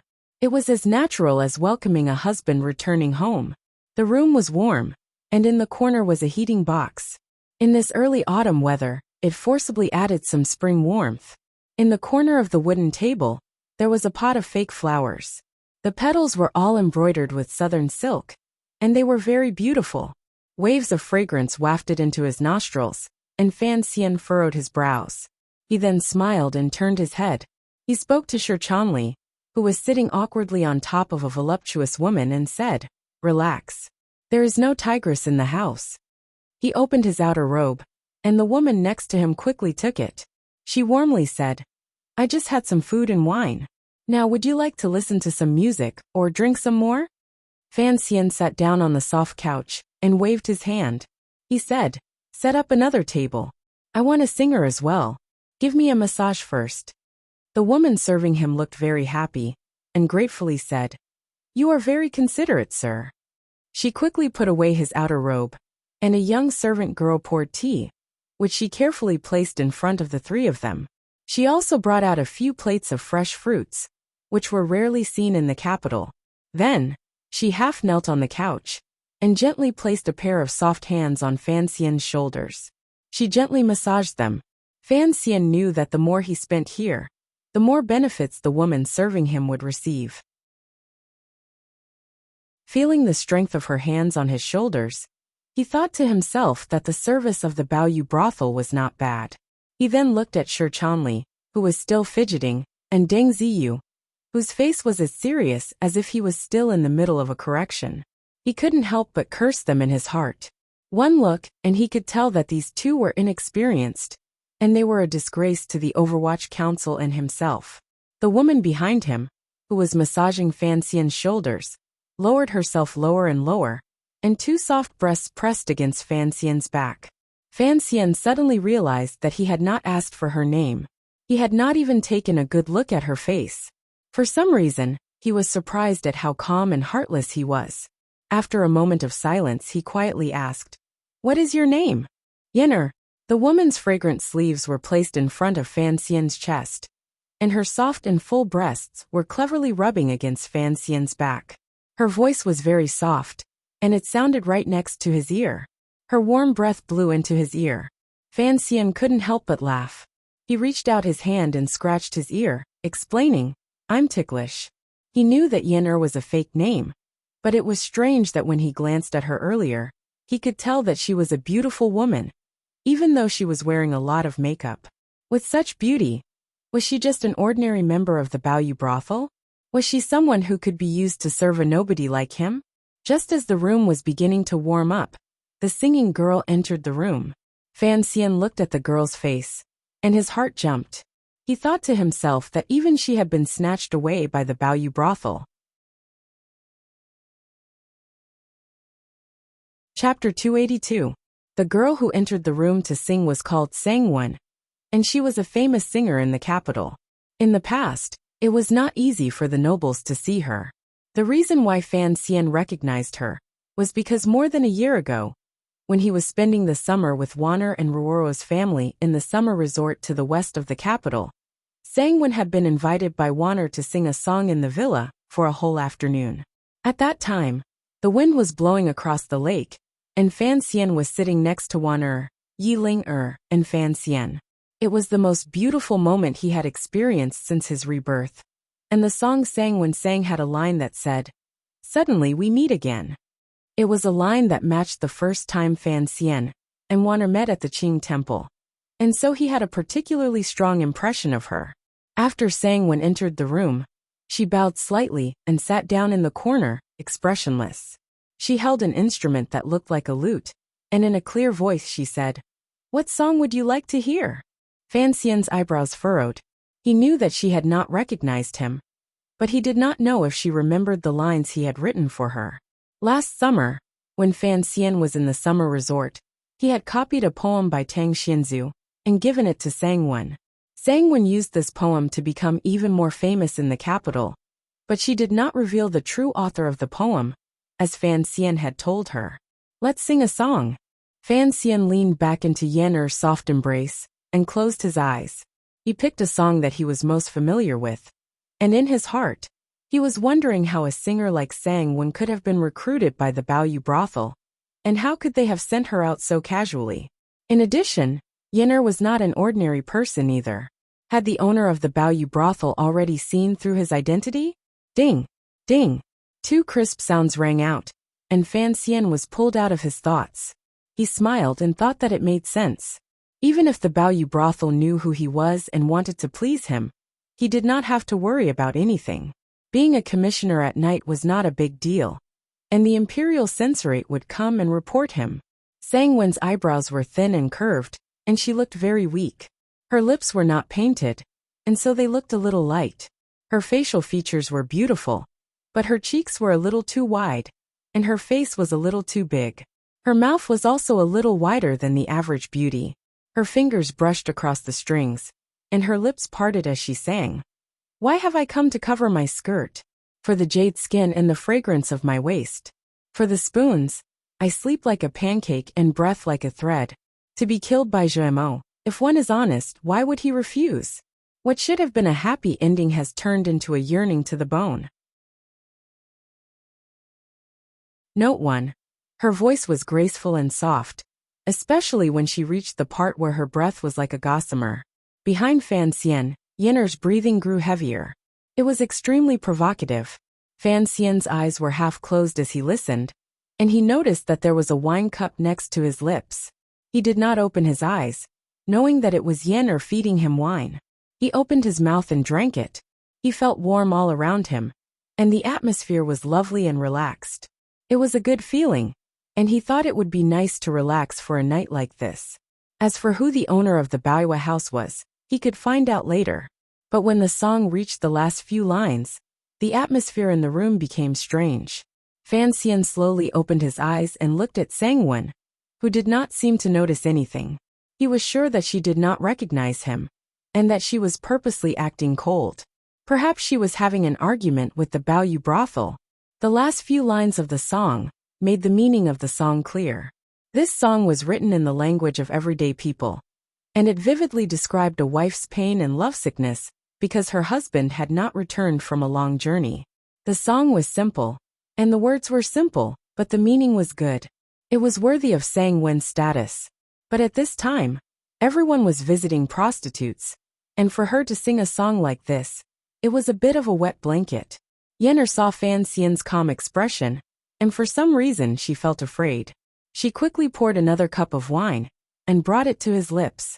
She softly begged, "Mr. Chun, this Sangwon is a famous singer in the capital. Ordinary noblemen would not be able to meet her. Why don't you let her pick a few more songs to sing for you?" Sangwon did not expect that the popular lady of the Baoyu house would help her out of her predicament. Her sad eyes were now filled with gratitude. She did not want Yenner to suffer because of her conflicted feelings. She knew that the song she had chosen was not appropriate, so she quickly stood up and said, "Mr. Chun, this is Sangwon's fault." Fan Xian grunted and did not say anything.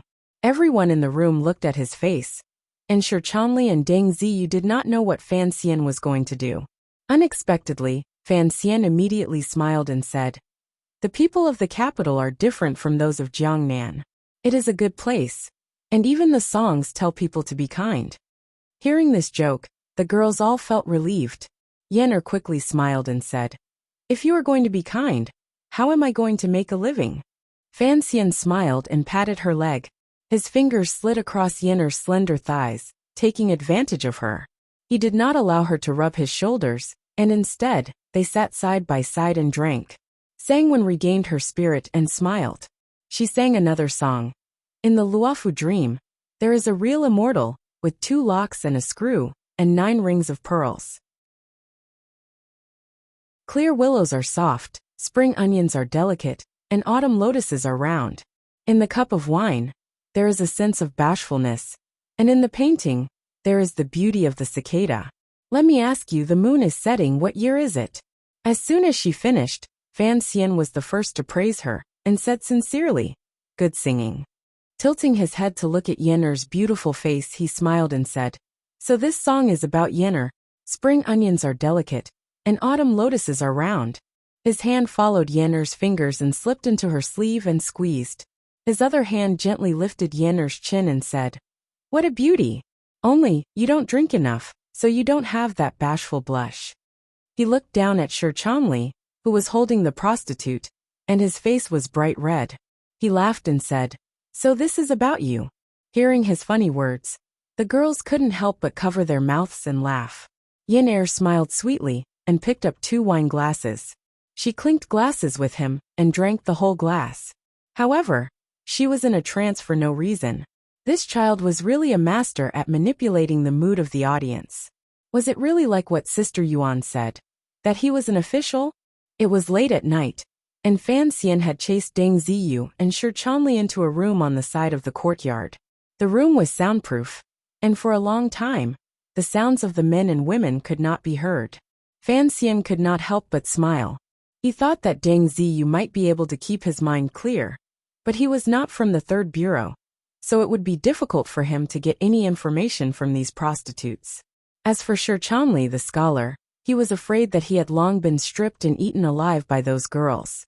When he was drinking earlier, he had tasted a trace of aphrodisiac in the wine. He knew that this was a common method used by the brothels, so he did not pay it any mind. Inside the room, Sang Wen's expression was one of caution. She carefully looked at Mr. Chun on the couch. She did not know why he had asked her to stay after the banquet was over.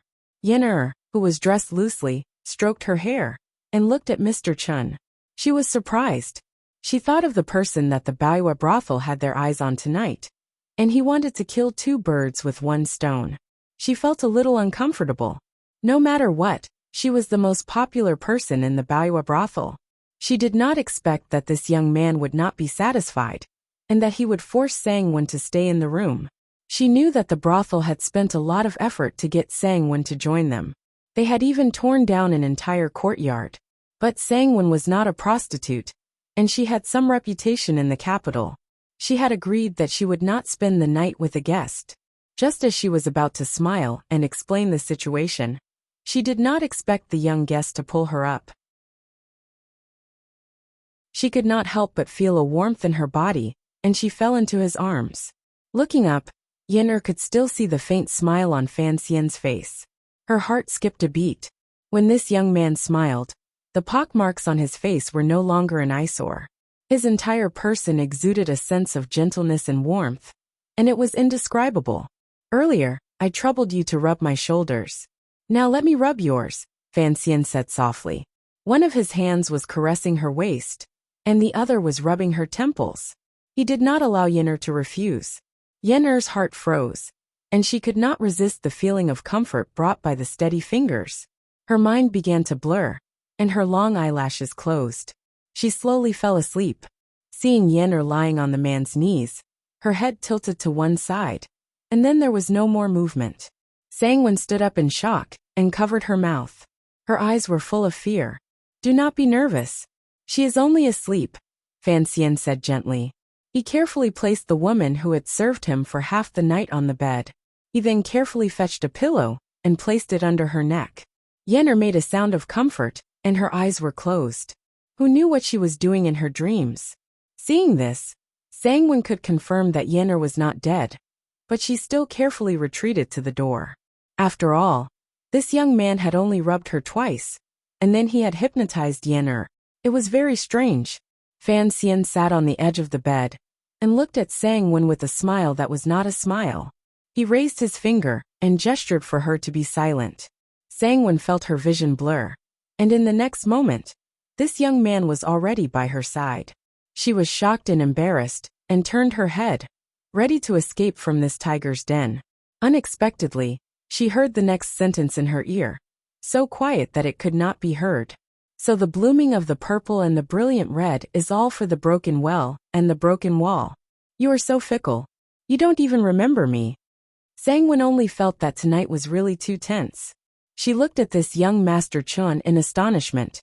After a long while, she finally found a trace of clarity and tranquility in his eyes that she had always missed. She matched the face in front of her with the face she had seen in heaven last summer. She opened her mouth wide, and her eyes suddenly showed a trace of surprise and sorrow. It seemed that there were countless things she wanted to say to Fan Xian. Fan Xian looked at her expression and knew that his luck had been good that day. But he still shook his head resolutely and stopped her from speaking.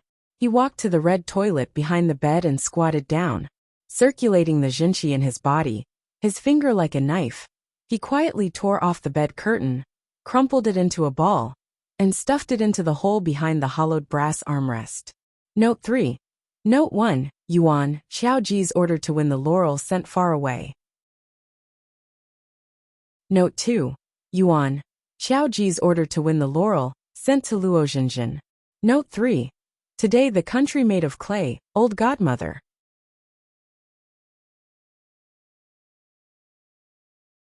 Chapter 283. The Baowa brothel was not as simple as it seemed. Looking at the well-hidden eavesdropping equipment, Fan Xian could tell that the owner of this brothel was not only counting on the fact that the sex trade could earn him money, but they were also collecting secrets that the nobles and officials of the capital would never reveal to the public. If Fan Xian had not been so attentive, it would have been difficult for him to notice the strangeness of the armrest next to the toilet bowl. Sangwon looked at him with a strange expression. Suddenly, she gritted her teeth and knelt before Fan Xian. Fan Xian smiled warmly and did not stop her. He had already checked to make sure no one could eavesdrop on their conversation. As for why Sangwon knelt, he could guess, but he would not say it. He sat down on a chair and pulled out a blanket to cover Yenner, who was still unconscious. He lowered his head and said, "I ask and you answer." Sangwon understood, and with a hopeful expression, she stood up from the ground. She carefully stood in front of Fan Xian, but she looked behind him. Fan Xian shook his head. He did not want to spend any more time explaining, but he wanted to reassure her. So he said, "She won't wake up anytime soon, and there is no way she could eavesdrop. Don't worry." Only then did Sangwon nod. Fan Xian did not ask whether or not Tianchong room had collapsed, or what the Baowa brothel had done to get her there. These were useless questions. Instead he asked, "Do you have a contract with the Baowa brothel?" Sangwon was happy. She knew Fan Xian wanted to help her escape, and so she quickly said, "Yes, but they forced." Without waiting for her to finish, Fan Xian continued to ask, "You were sent to serve me today. What did the brothel tell you?" With Sangwon's status, Fan Xian, who was pretending to be Mr. Chun, had no right to make her sing. Sangwon trusted Fan Xian completely, because in her opinion, only the most popular commissioner of the Overwatch Council in the capital could help her escape from this mysterious brothel. Only he could avenge the Tianchong room which had been destroyed. Without hesitation she said, "I overheard that the brothel suspected you were an ace from the Ministry of Justice's 13 yamens, and that you were here to investigate the murder case a few days ago. So they sent Yenner the red card." Fan Xian laughed at himself, thinking that he was in disguise, and yet the Baowa brothel had somehow managed to smell him. It was just that they had guessed in the wrong direction. Sangwon looked at his expression and explained, "The attendant beside you has the aura of an official. That aura is very frightening." He was naturally referring to Deng Ziyu. Fan Xian waved his hand and changed the subject. "I want to know, can you guess who the true owner of this Baowa brothel is?" He used the word guess, because there were people within the Overwatch Council helping to conceal the truth. Sangwon could not possibly know the true owner of the brothel, but she often stayed in the brothel, so there should be some clues. Although Sangwon wasn't sure why the commissioner of the Overwatch Council would be interested in this, she tried her best to remember. She said uncertainly, "It should have something to do with Shangshu Alley." Every time the owner of the Baoyu house came, he was very secretive, but the carriage he used was rarely changed. Although there was no family emblem on the carriage, over the past month or two, the roof of the carriage has seen the fallen leaves of a large locust tree.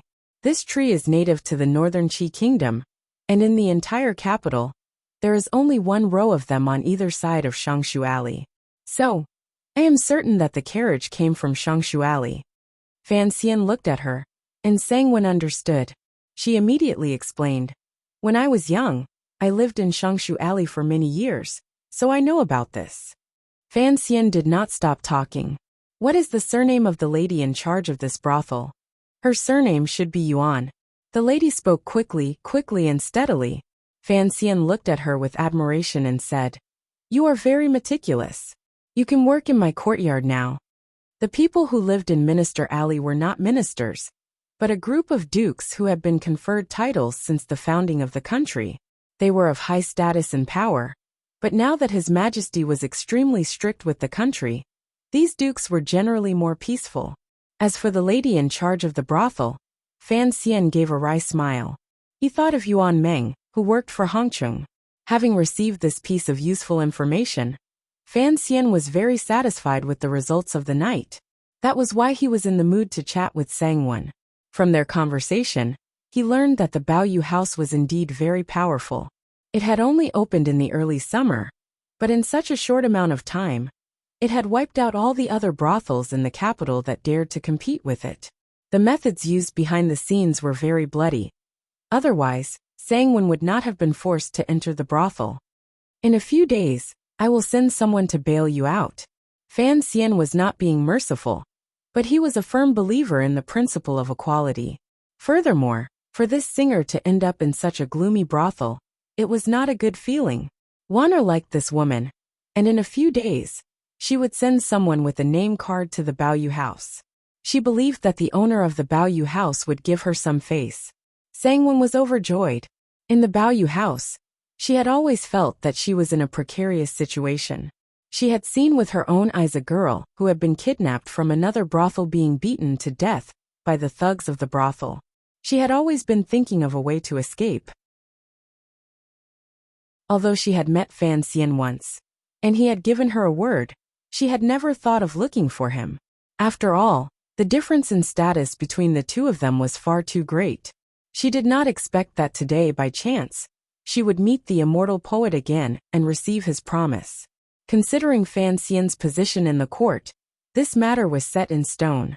Thinking of this, Sangwon felt a mixture of emotions. She sobbed and knelt to the ground.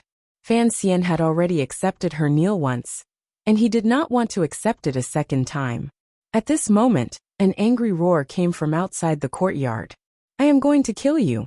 Following the angry roar of a middle-aged man, the door was smashed to smithereens. A shadow broke through the wind, and its power was like thunder. The palm of the hand, which contained a great deal of power, came crashing down towards Fan Xian's chest.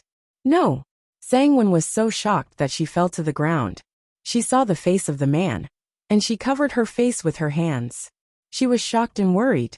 The wind from the palm was like a knife, flying towards his face. Fan Xian stood sideways. He did not straighten, nor did he turn his head. He only stretched out his normal right hand from his sleeve, and very casually extended it out. His palm seemed slow, but it was an illusion brought about by an extremely strong stability. When his palm had already stretched out horizontally, the sneak attacker's rushing thunder palm had just arrived. A delicate and steady palm moved first, and then arrived later. It gently patted the calloused, incomparably thick palm. It was only a light pat, but it made a loud bang. The sneak attacker, who had come with the power of wind and thunder, came quickly and flew even faster. He was sent flying by Fan Xian's seemingly casual palm, like a flying stone being thrown by a catapult. The wooden door, which had already been smashed to pieces, was attacked again, and the martial artist's retreat did not stop. He crashed directly into the courtyard door, smashing the thick wooden door into pieces. He fell directly into the water and made a big splash. Fan Xian stood in the hall with his hands behind his back. He was strangely quiet, as if he had not made a move earlier. Sangwon looked at the scene in front of her, and she let out an unexpected cry of surprise. She looked at Fan Xian with eyes full of shock. My God! How could such a gentle and amiable lord possess such vigorous and overbearing true qi? But she did not have time to reflect on Fan Xian's palm. She lifted her dress, and with tears on her face, she rushed to the side of the lake. She did not know if the person who had been hit by Fan Xian's palm was dead or alive. Fan Xian's hands, which were behind his back, were stained with grass and mud. He knew that the person had been hiding on the grass outside the courtyard. He frowned slightly and said, "People like the King of Knives are really reckless people." Since Sang Wen had a reputation in the capital, there were naturally some people who were devoted to protecting her. Although these Jianghu people could not defeat the Baoyue brothel, they still had to do their best to protect Sang Wen from being tainted. The warrior from before must have been waiting outside the courtyard for a long time. After the song ended, he did not see Sang Wen leave the hospital. He was anxious, and because he could not see clearly through the window, he mistakenly thought that Fan Xian was trying to take advantage of her. That was why he could not help but protect her. Fan Xian knew that he couldn't hide this situation from anyone. He laughed at himself and walked out of the courtyard with his hands behind his back. Deng Ziyu was already standing guard at his side with a murderous look on his face, but Shi Chanli was probably still drunk. He turned to look at the second leader of the Qinian unit, whom he had personally chosen, and nodded with satisfaction. Not only was he pleased with Deng Ziyu's reaction speed, but he was even more pleased with the palm he had just used. It was only after that palm strike that he realized that his journey from Danzhou to the capital, from Tsang Mountain to northern Qi, and from the many encounters he had had on his way to northern Qi had been a rare opportunity. The pressure of the journey, the fight with Xiao En, the fight on the cliffs of Swallow Mountain outside Shangjing, and the seemingly casual but meaningful interaction with Haitang, had finally allowed the nameless martial formula he had been practicing to gradually harmonize with his meridians, which were different from those of the common people. His martial arts training had reached a very stable and frightening level. If it had been before, he feared that this palm strike would have shattered his opponent's right arm, but it would not have been so powerful. Thinking of this, Fan Xian could not help but feel grateful to Xiao En, who was already dead, and to Haitang. Of course, he was most grateful to the old cripple for creating such a good opportunity for him. Uncle Wu Zhu did not need to thank him. He was one of us. The ripples on the surface of the lake had not yet subsided, and it was unknown whether the man was dead or alive. Because of the darkness of the night, even with the light from the lakeside, it was impossible to see the color of blood in the lake. In a very short period of time, the Baoyue brothel reacted. Once again, sounds of joy could be heard from the various courtyards, and the man in the lake was scooped up with a net. The fighters of Baoyue brothel gathered by the lakeside, and a middle-aged woman, who walked with the wind, greeted Fan Xian with a look of fear. She apologized profusely, saying, "I did not protect you well enough. I have frightened you, Mr. Chun. I deserve to die." His face was filled with fear, and his words were filled with death. However, his eyes were filled with a probing and cold expression.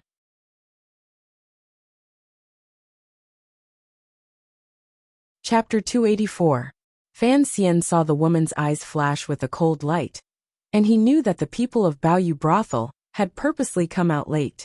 Even the man had been purposely let into the yard. They must have discovered that he had blocked the eavesdropping device in the room, and they had always been suspicious of his identity. So they played this game to force both sides to reveal themselves. But they only thought he was from the Ministry of Justice's 13 Yamen, and they had not guessed his true identity. If they had, they would not have welcomed him with such a simple ceremony. The unconscious man was dragged to the front of the crowd, and a large patch of grass was wet. The woman said softly, "I heard that a humorous young Master Chun came to this building, but I didn't expect that young Master Chun would have such amazing martial arts cultivation." This was a blatant test. Fan Xian looked at her, but he was too lazy to reply. He walked into the yard. At this time, the door to the yard and the door to the room had been smashed to smithereens, and the warm air inside the room was leaking out. Everything in the hall could be seen clearly. The woman had a suspicious look in her eyes. They had thought that the three of them were experts from the 13 Yamens of the Ministry of Justice, who had come to investigate a murder case. That was why they had sent Yin the popular girl to serve them. They had wanted to take advantage of the time, when they were trying to gather information, to steal some information. But they hadn't expected that these experts would see through the eavesdropping equipment in the room. They had also discovered that Sang-Wen had not come out. Afraid that something had happened, they had cleverly waved their hands and arranged this situation. They thought this Mr. Chun had struck the man and sent him flying. That would have been enough to make a scene, and the two sides could have a few words to say, or even bargain. Who would have thought Mr. Chun would treat them as nothing, and so coldly walk away?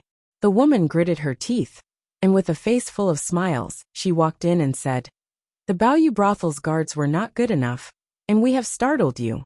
Tonight, the brothel will be responsible for it. Please forgive us." Fan Xian frowned and said, "That's fine. You can leave now." Seeing him respond so casually, the woman grew impatient. She smiled and said, "Mr. Chun, why do you have to keep people at arm's length? When you are outside, you need a few friends." She had already determined that the other party was from the 13th Yamen, so her words gradually became more direct. It was not that Fan Xian was rejecting people thousands of miles away. It was just that the woman in front of him had no right to negotiate with him. He slanted his eyes and glanced at her. "I'm here to play with women, not to make friends." The woman's heart skipped a beat. She couldn't tell the depth of this Master Chun. Her expression softened and she said, "But the gate has been destroyed. Please leave." Fan Xian glanced at her with a not quite there smile, and sat back on the bed, too lazy to say anything else. Deng Ziyu said coldly, "My young master doesn't want to move anymore. You can just go and put up a few screens. Open the door for sex." What kind of sick joke was this? Deng Ziyu's face was cold, but his heart felt a little awkward. He was afraid that the girls in the Baoyu brothel would think that his commissioner was a nudist. At this moment, the commotion in the courtyard finally startled Shi Chanli out. As he tied on his coat, he walked over. The girls in the courtyard, whose clothes were in disarray, did not enter the main hall. Instead, they waited outside, listening to the conversation between the woman and Fan Xian.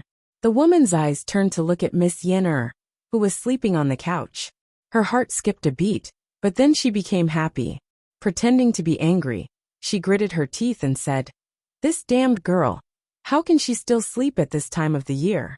It's a big crime to neglect a guest." She shouted, "Guards! Drag this girl away and beat her." Fan Xian frowned, but this was seen by the woman. Her face did not change, and she coldly said, "Beat this girl to death." She thought to herself, "Is this not enough to soften your resolve?" Fan Xian furrowed his brows again and slowly opened his mouth to say, "You're yelling about beating and killing in front of me. It's very annoying. This is someone from your building. If you beat him to death, it's your own business. However, before you beat him to death, pick a good-looking girl over. Remember, I like the more voluptuous ones." His words were calm, but they carried a chill that pierced the heart. This young man, who looked so kind, did not seem to care about the life or death of the girl he had just had intimate contact with. The woman cursed in her heart. She had traveled the world, and she was very good at reading people. She knew that if she really did beat Yen to death in front of him, this Mr. Chun would not even frown. Since when did the 13 Yamens have someone like this? The woman stood rooted to the ground in a daze. Fan Xian was getting impatient. Deng Ziyu knew what he was getting at and coldly said, "Get out." The woman gritted her teeth. Since the two sides had not yet fallen out with each other, and Fan Xian was still trying to act tough, he was not willing to come up with any rules. The Baoyu brothel still had to do business in the capital, and they could not stay in the guest's room forever. To everyone's surprise, just as the woman and the men of the Baoyu brothel were about to leave the courtyard, Fan Xian casually said, "Leave that big man here." These words were spoken casually, but there was a hint of authority in them.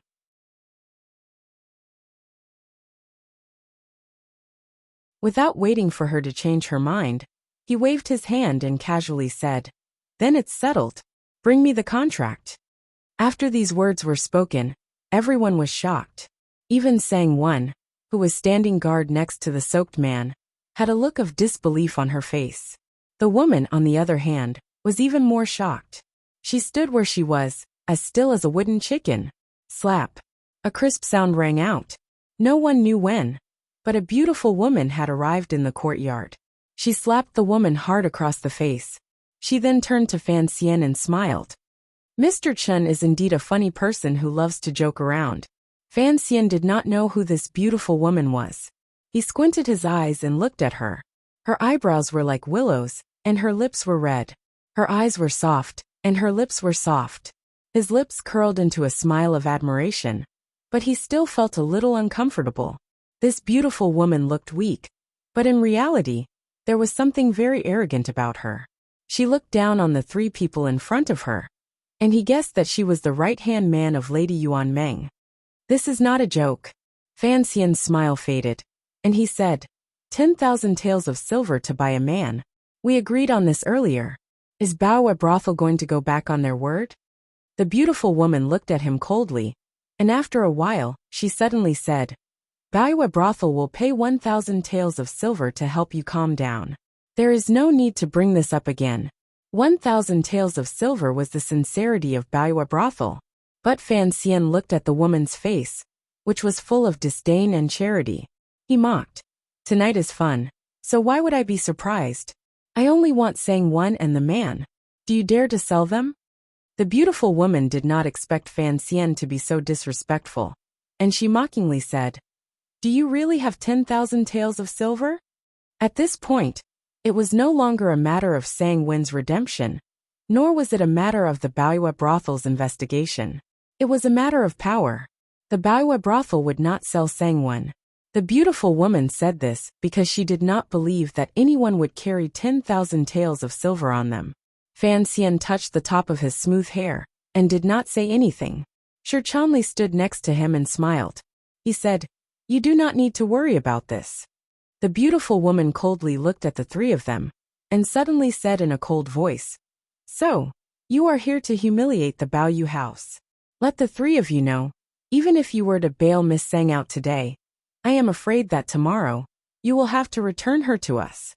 The threat in her words was very strong, but with Fan Xian's status and power, he did not care about such things.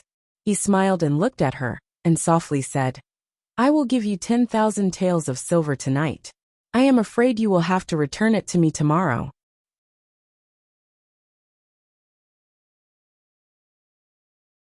Chapter 285.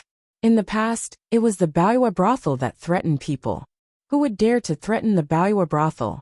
Her name was Shi Qing'er, and she was Yuan Meng's right-hand woman.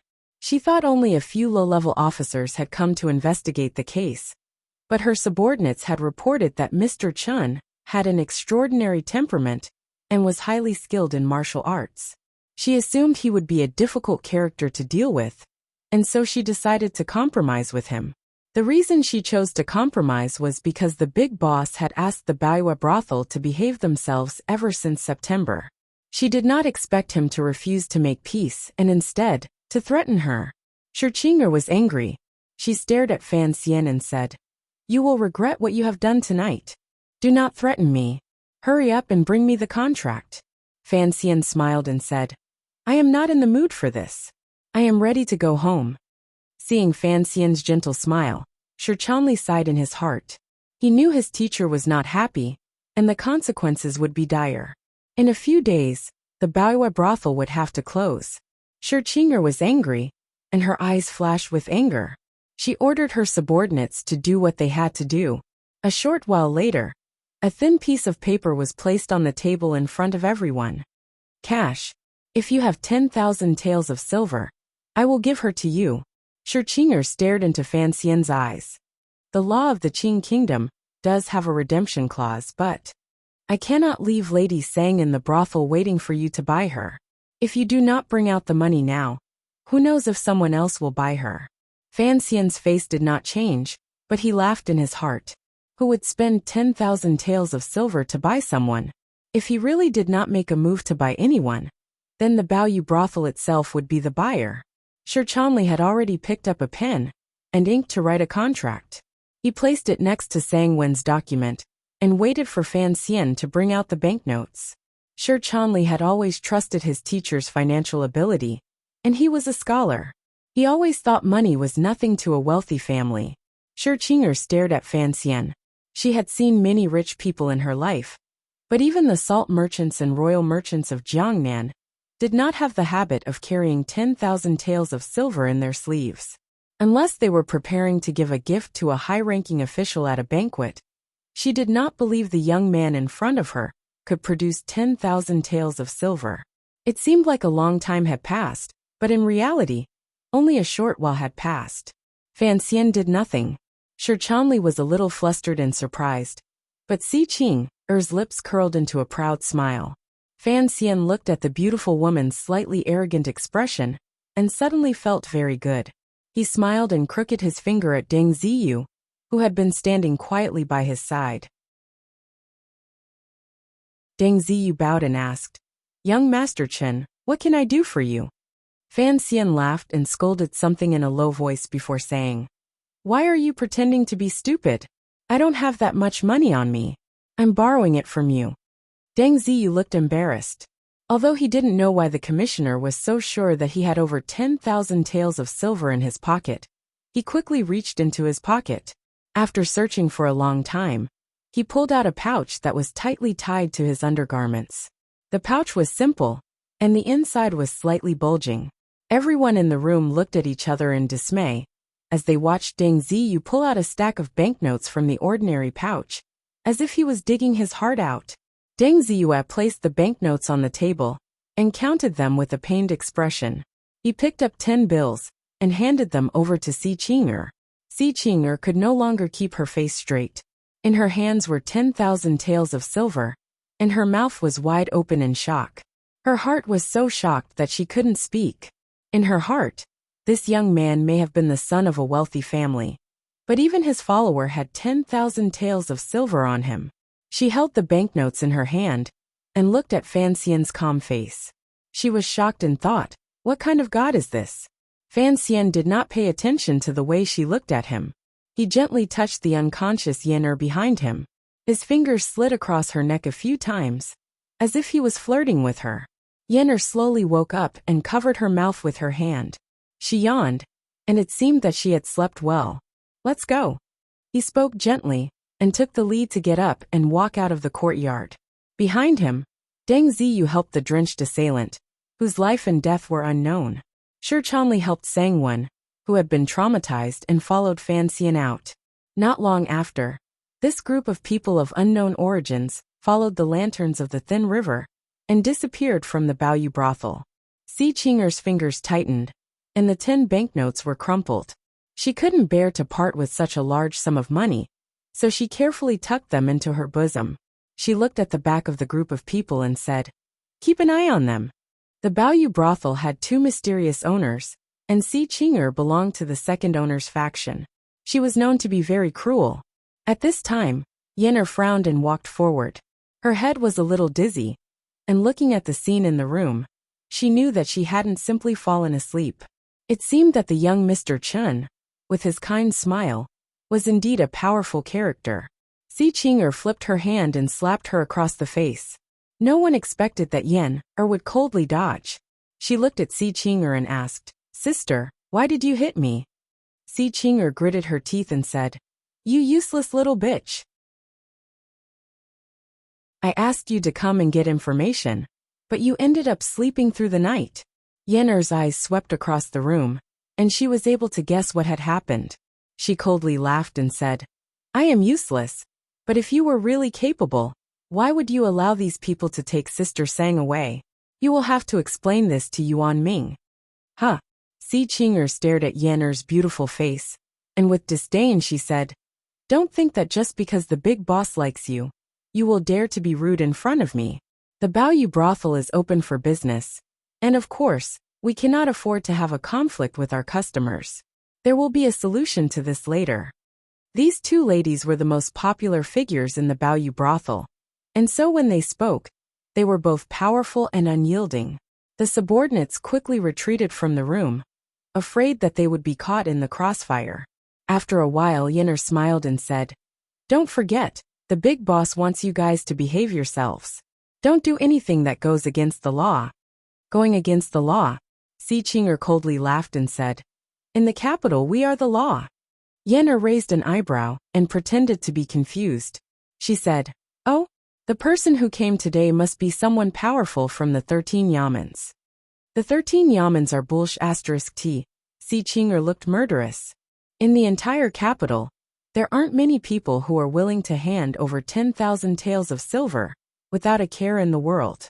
He has flipped over the stone boards of the Ministry of Justice and broken all the fire rods, and yet, he hasn't even been able to find a few silver coins.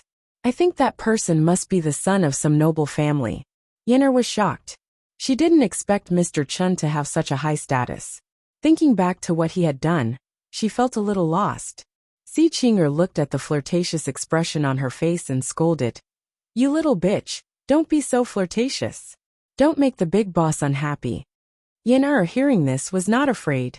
She coldly laughed and said, "Big sister, you arranged for me to accompany a customer. Aren't you afraid that the big boss will be unhappy?"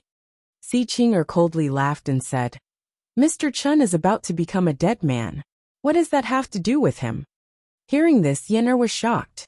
Her eyebrows furrowed, and she quietly said, "Are you going to kill someone again? If he dares to humiliate the Baoyu brothel, of course he won't have a good life."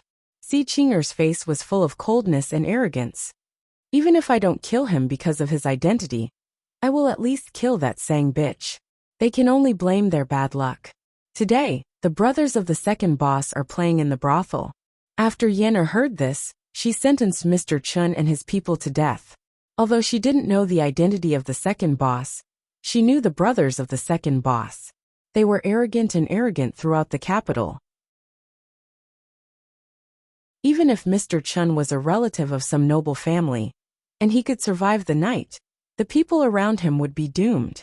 She couldn't help but sigh and say, "They are always so reckless. If one day the court investigates, I'm afraid none of us will be able to survive." Si Chinger looked at her with disdain, as if she was mocking her cowardice.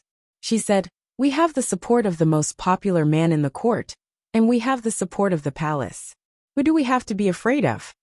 After leaving the Baoyu brothel, Sang Wen's face was full of tears. She bowed to Fan Xian. Fan Xian couldn't bear to see such a scene unfold, so he said a few words of comfort and quickly climbed into the carriage. The two carriages followed the street in front of the Baoyu brothel and headed for the light. The carriage didn't take many steps before it came to a stop on a long street. Fan Xian lifted the curtain of the carriage and looked forward. He was not surprised to see a group of people holding torches and blocking the street. These people were not very old. They were only 14 or 15 years old, and they were still teenagers. Their pale faces revealed their unhealthy lifestyle, and the tall horses they rode were proof of their status. There were also a few servants who were there to protect their masters. They didn't seem to care about what was happening on the street. It was as if they were used to their masters committing murder on the streets of the capital. "You people, get out of the carriage." The leader of the group was a young man. His face was ferocious, and his eyes flashed with excitement. It was as if he was thinking about killing a few more people for fun, and it was something to be happy about. The Baoyu brothel's response is very direct. Fan Xian, who was in the carriage, complimented them. He turned around and asked, "Ziyu, where did these kids come from?" Deng Ziyu's face was serious, and he said, "They are the capital's most famous wanderers. They do not commit any crime, but they are the children of the nobles. So no one dares to control them. It looks like the Baoyu brothel is not only connected to Hongcheng, but also to the nobles." Fan Xian shook his head. He looked at the shadows on both sides of the street, and he knew that the Qinian unit, who had been hiding in the dark, had already made their move. He couldn't help but shake his head again. The Qing kingdom had conquered the world through military force. Although the generals who had followed the founding father to conquer the world had retired and settled down in the capital, they had done a great job. So many of the nobles had been bestowed their titles. The next few emperors, for the sake of their former glory, looked after the families of the nobles. But they did not allow these elders to have too much influence in the court, and so they were wary of their children. They had done many things in the imperial examinations and careers. As a result, When it came to the third or fourth generation of the nobles and nobles, aside from a small number of very talented ones, the rest of the nobles and nobles were just empty titles. These people were often in their teens, and their families were wealthy. The court looked favorably upon them, and so they coveted the pleasures of the world. They had nothing else to do, and so they were young and hot-blooded. They bullied men and women in the streets, and they were very arrogant and bored. Often, if there was a disagreement, they would pull out their swords and kill each other. Their actions were cruel and merciless, and they did not care for their own safety. These young men believed themselves to be chivalrous, and they had a group of ruffians in the capital as fighters, so they called themselves wanderers. In reality, in Fan Xian's eyes, they were nothing more than a group of dregs. He didn't know how many women they had harmed, and how many lives they had taken. Although Fan Xian was only a few years older than these notoriously fierce young men, his temperament was much more mature than theirs. As soon as he saw the situation on the street, he narrowed his eyes and shrank back into the carriage. He refused to show his face again, and only left the matter to his subordinates.